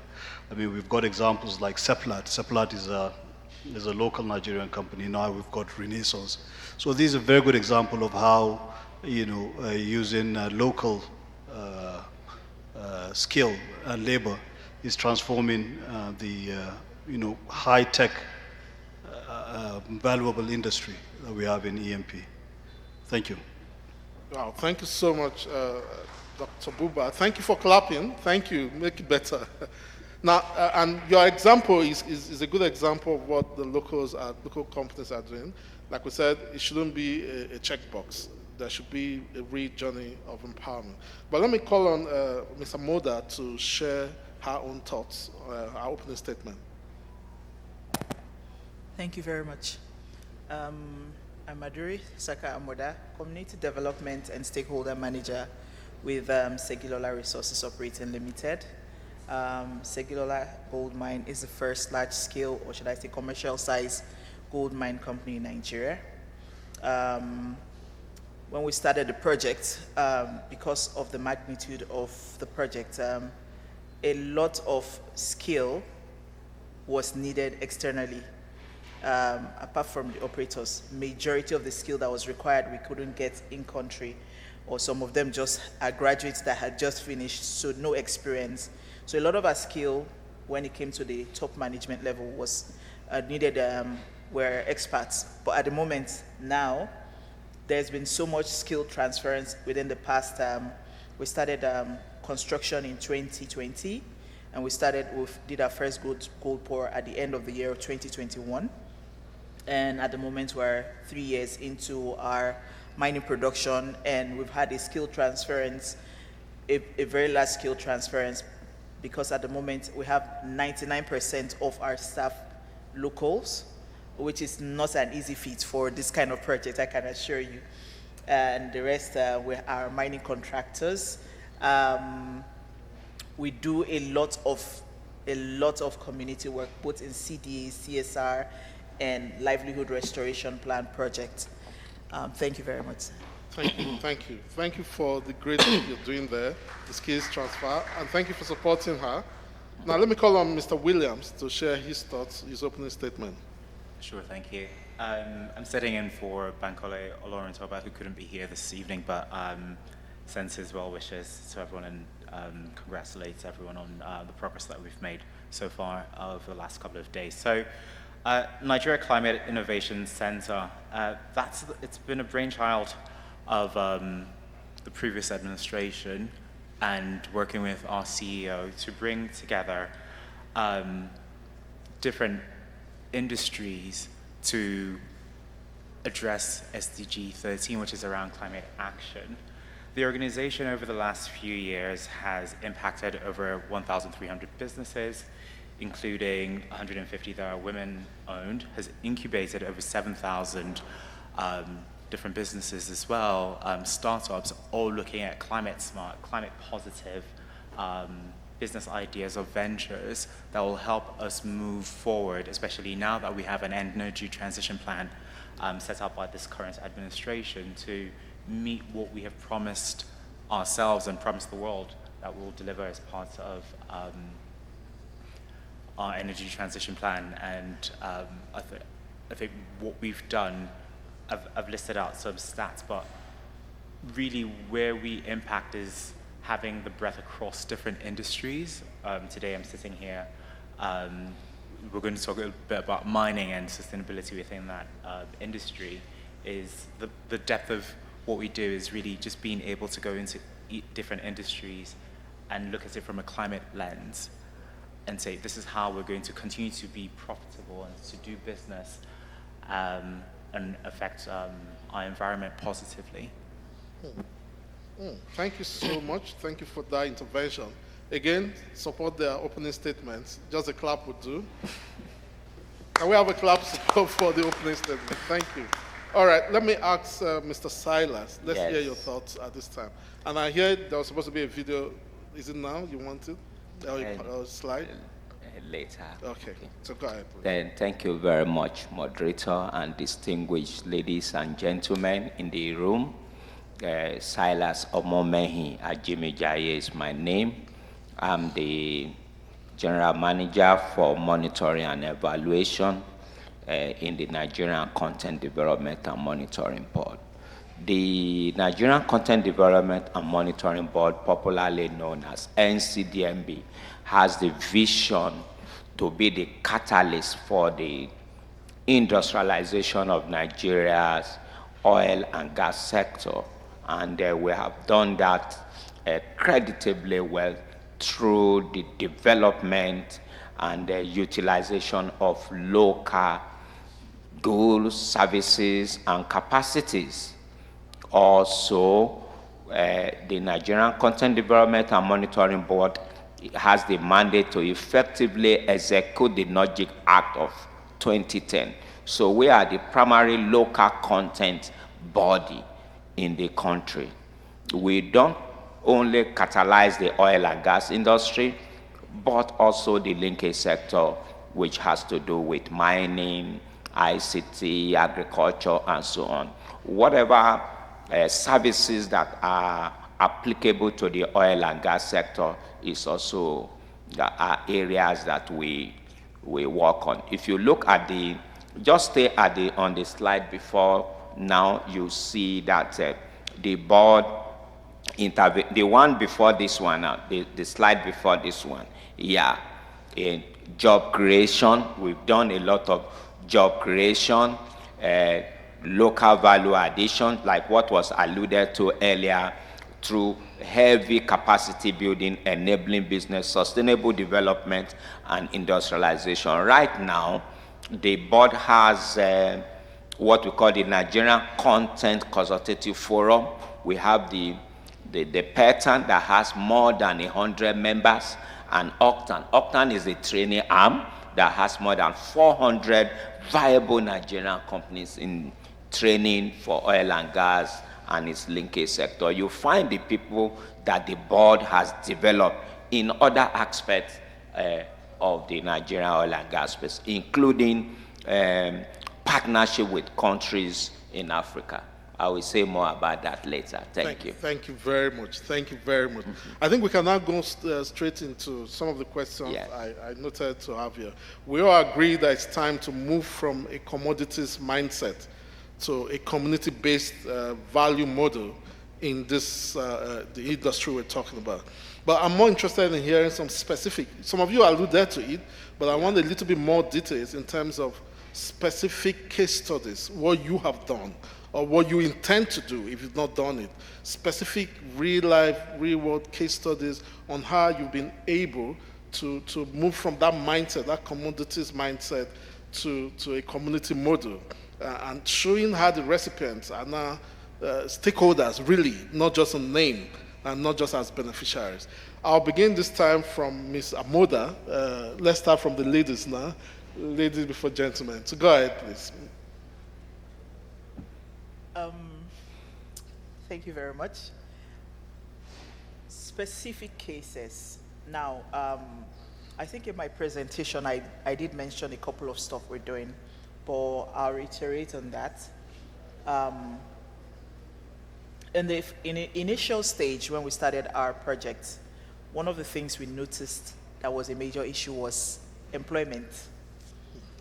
Someone studied economics, they want to work at a mine site. Accountant wants to work at a mine site. You don't even get the skill you're looking for. So one of the things we did and encouraged people to do was to go and start learning work that are related to that. We did support with that.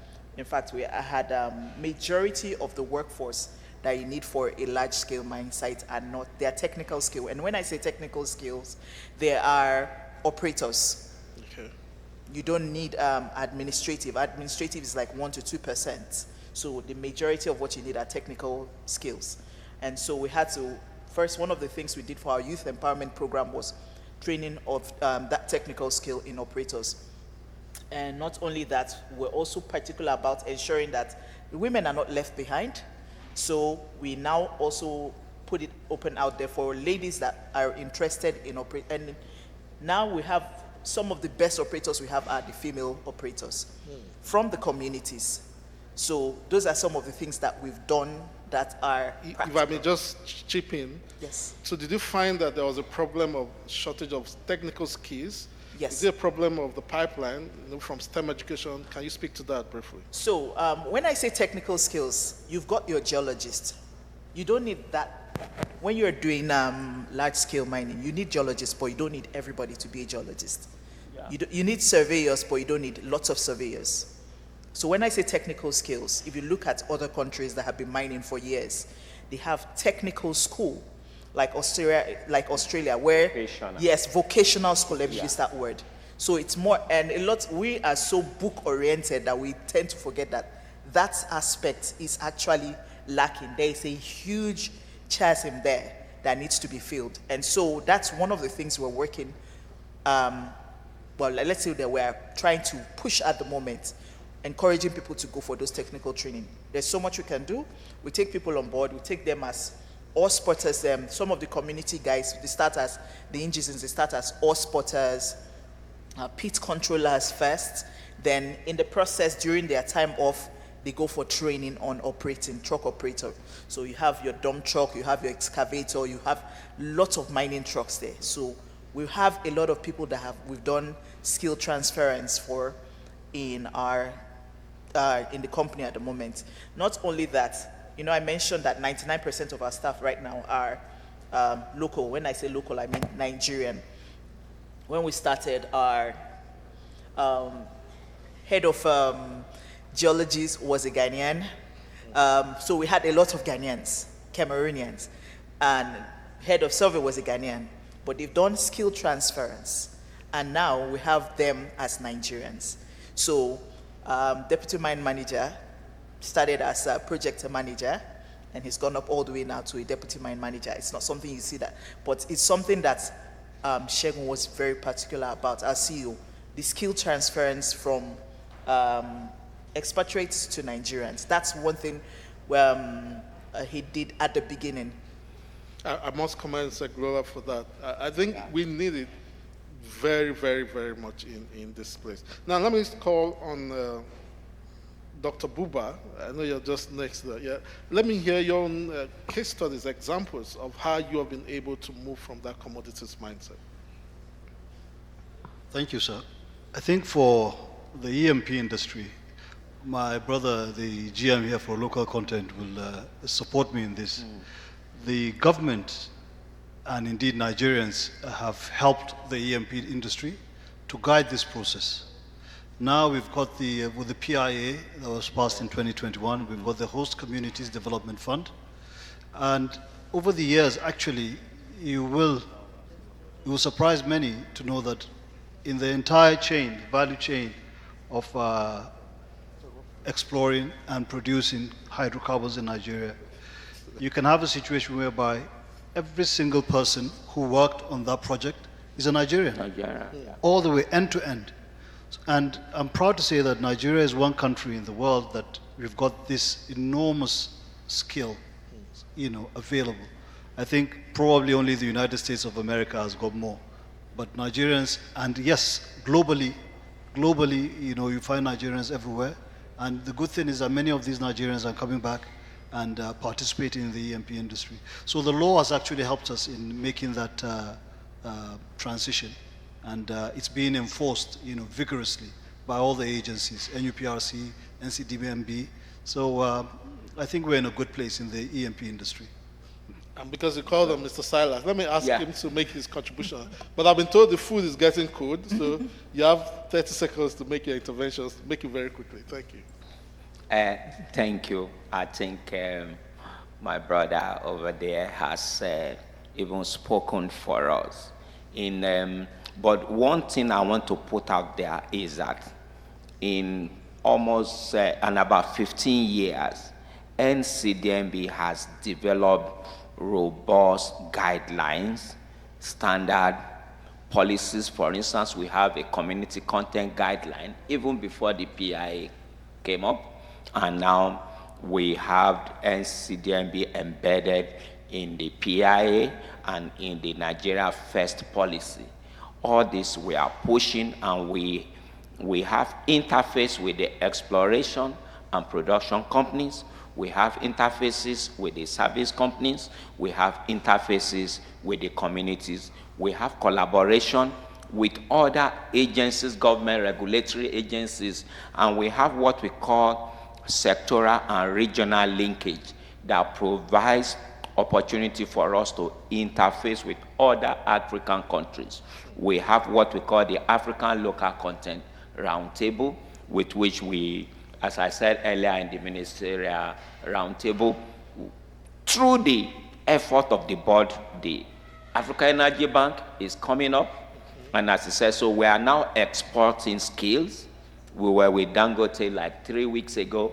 We see that they have, through even the intervention of the board, they have trained enormous manpower for the mainstream sector, and you find these people all over the world. So the key word there is that we want the mining sector to leverage on the already developed template tools that the board has, and they can customize it for development in that sector.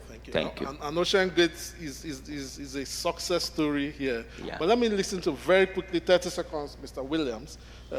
Any real case studies you want to refer to very quickly? No real case studies for this industry. However, what I would say is, as far as what the gentleman next to me has just said, is about the rails have been created, and what we would do at NCIC is work with the ministry and industry players to ensure that execution is done really well. So, for example, taking the army of artisan miners and ensuring, at least looking from a climate perspective, is one, they are extraction, no matter how small it is using climate positive methods, we're ensuring that there is financing available where we can intervene in that regard is for, let's say, solar powered tools and Don't need to whatnot. go further. I think finance is the elephant in the room. It is the and elephant in the room, of I'll course. take that on your end. But very quickly, let me take Mr. Gosh finally before we wrap up this session. Yeah. Okay. In terms of harnessing local content, like, of course, the number one is the Honorable Minister's, the policy-driven local content, which is helping the country. And in terms of government-private partnership, that is also should be encouraged to enhance these special-driven policies. And like we as a private sector, we are, from the beginning, our policy is to do the knowledge transfer, technology transfer.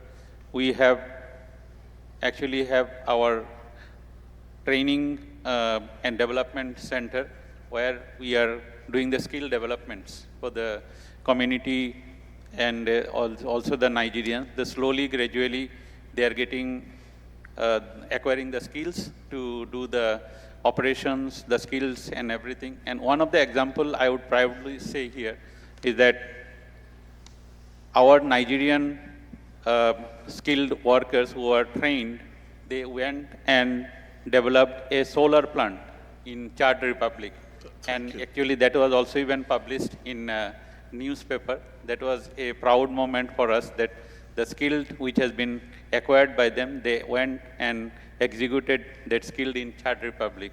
Thank you. And I think one we take away from all of this conversation is investing in the people, investing in the skills transfer may be more critical to the future of the sector. The benefits may not show immediately, but it's going to be the competitive advantage for the continent going forward. And lastly, valuing people, fostering local leadership, working with communities, these are critical steps as we move to the future. But thank you very much, distinguished panelists, and thank you, distinguished guests, for your attention. And I think that brings this panel to a close. Thank you. We'll just have a quick group photograph. A thunderous round of applause for them. I told you, we saved some of the sharpest insights for the last. As they walk off the stage with this photograph session, I would like you to please put your hands together once again for them if you enjoyed that session. Very brilliant. Many thanks to the panelists and, of course, the moderator. We appreciate you sincerely. Thank you for staying with us all through to this time and for making your panel a very, very impactful one. Thank you. Another round of applause, please, as they step down. All right.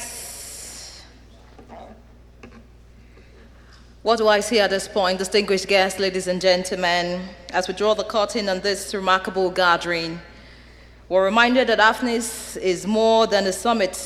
It's a spark, and for many, you would agree it's a signal and a shared statement of intent across Africa and the world.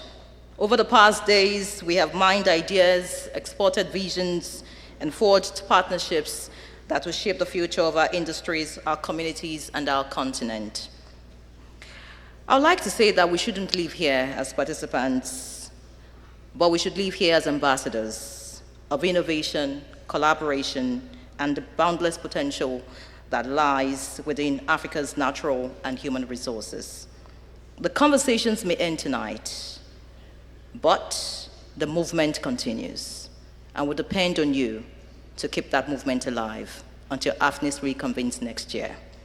I'm not the one to do the closing remarks, so I'll quickly invite Dr. Esther Udo to please step forward. Please, a round of applause for her. She is the Director, Investment, Minerals, Trade Department, Ministry of Solid Minerals Development. She would give us the closing remarks. Please, a round of applause for her as she steps forward. She's been working behind the scene since the start of this event to ensure that it's a huge success. And for those of us who have been sitting, quite sad, Afnis is a place to network, and I'm sure you know that your network is your net worth.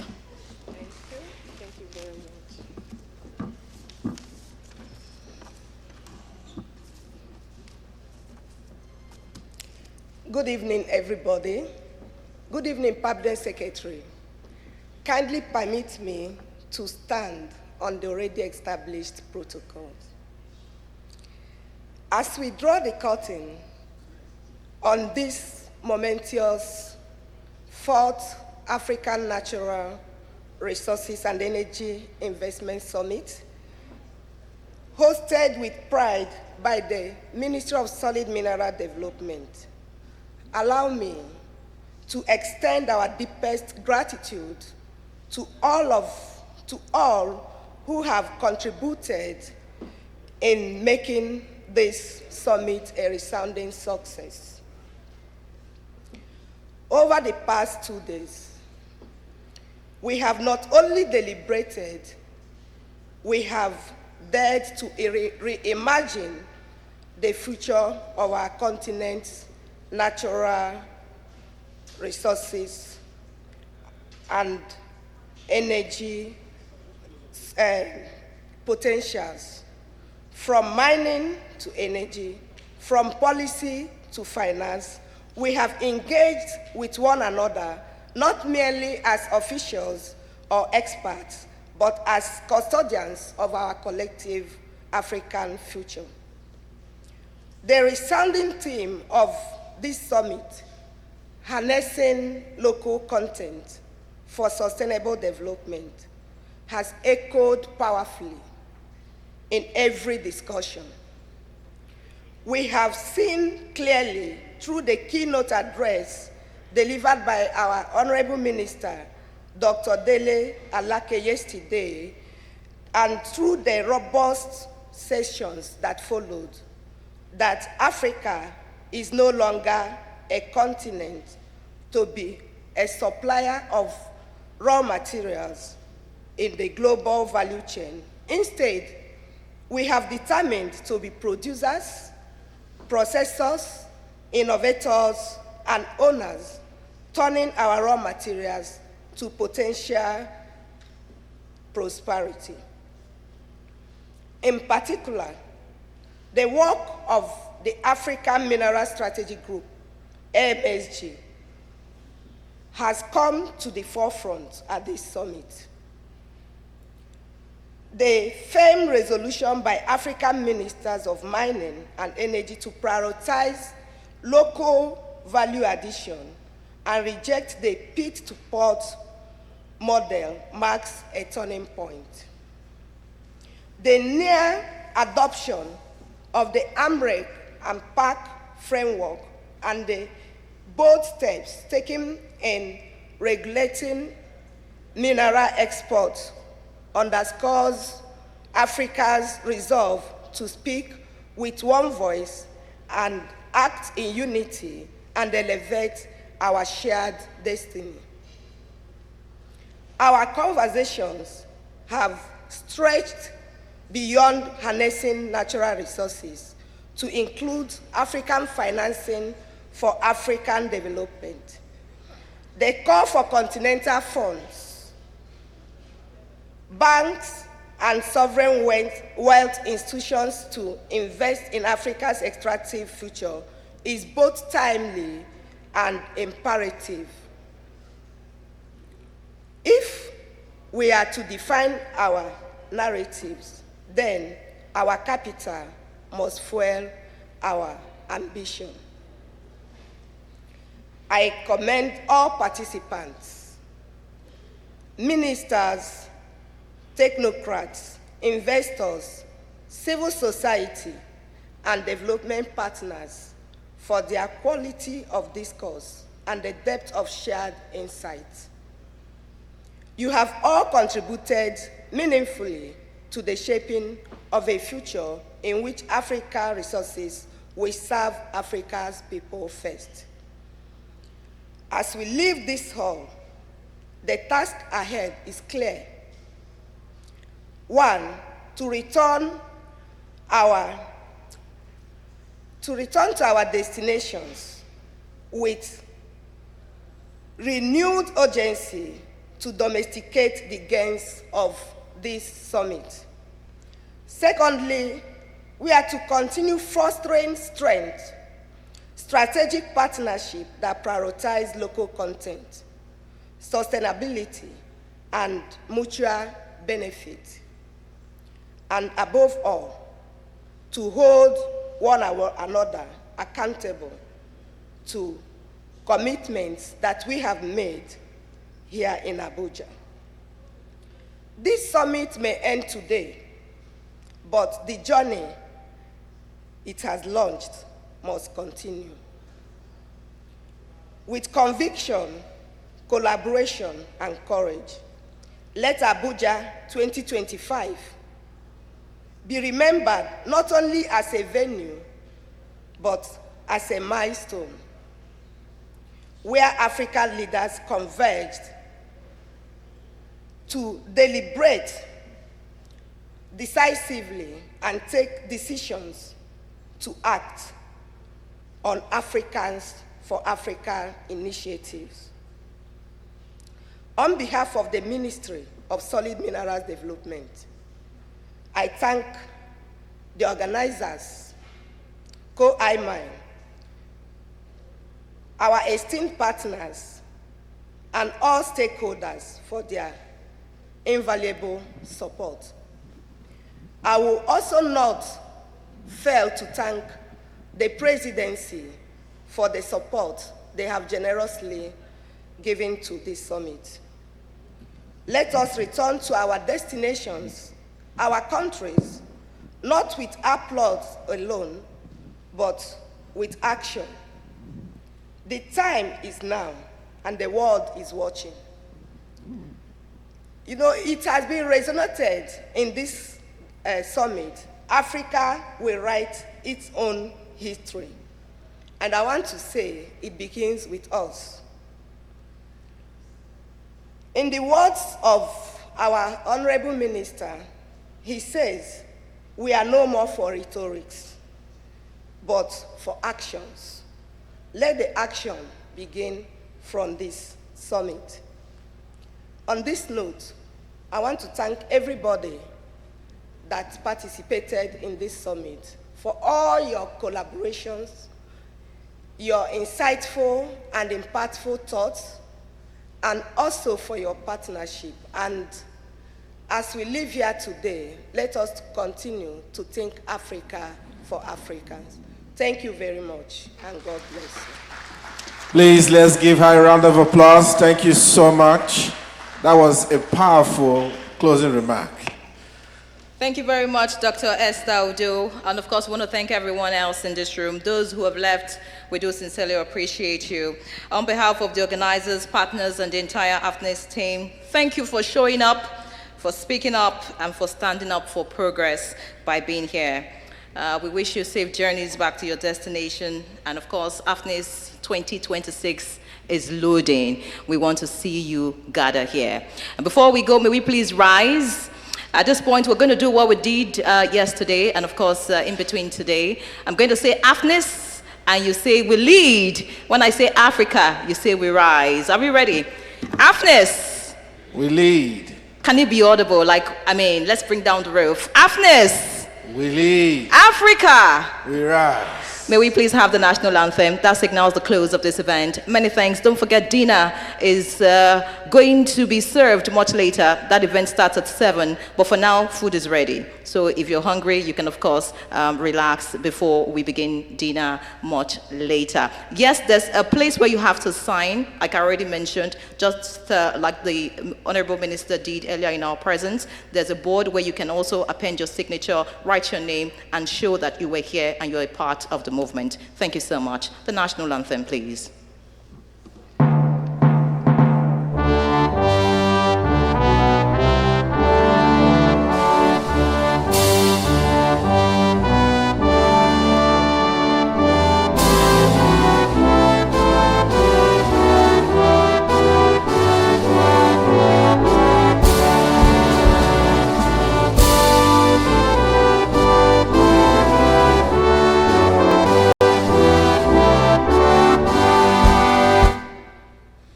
Thank you very much. Have a safe journey. God bless you, and God bless the Federal Republic of Nigeria. Safe trip, and in case you came across any airport that may have been missing, please try and get across to us. Please, in case you came across any airport that must have been missing, please try and get across to us. Thank you so much. Food is ready. Please, let's go ahead for our food at the tent outside so we can have our food. And we're back later in the evening for dinner here in this hall, the other section of the hall. That will be for the dinner event that will be happening later this evening. Thank you so much. Until next year.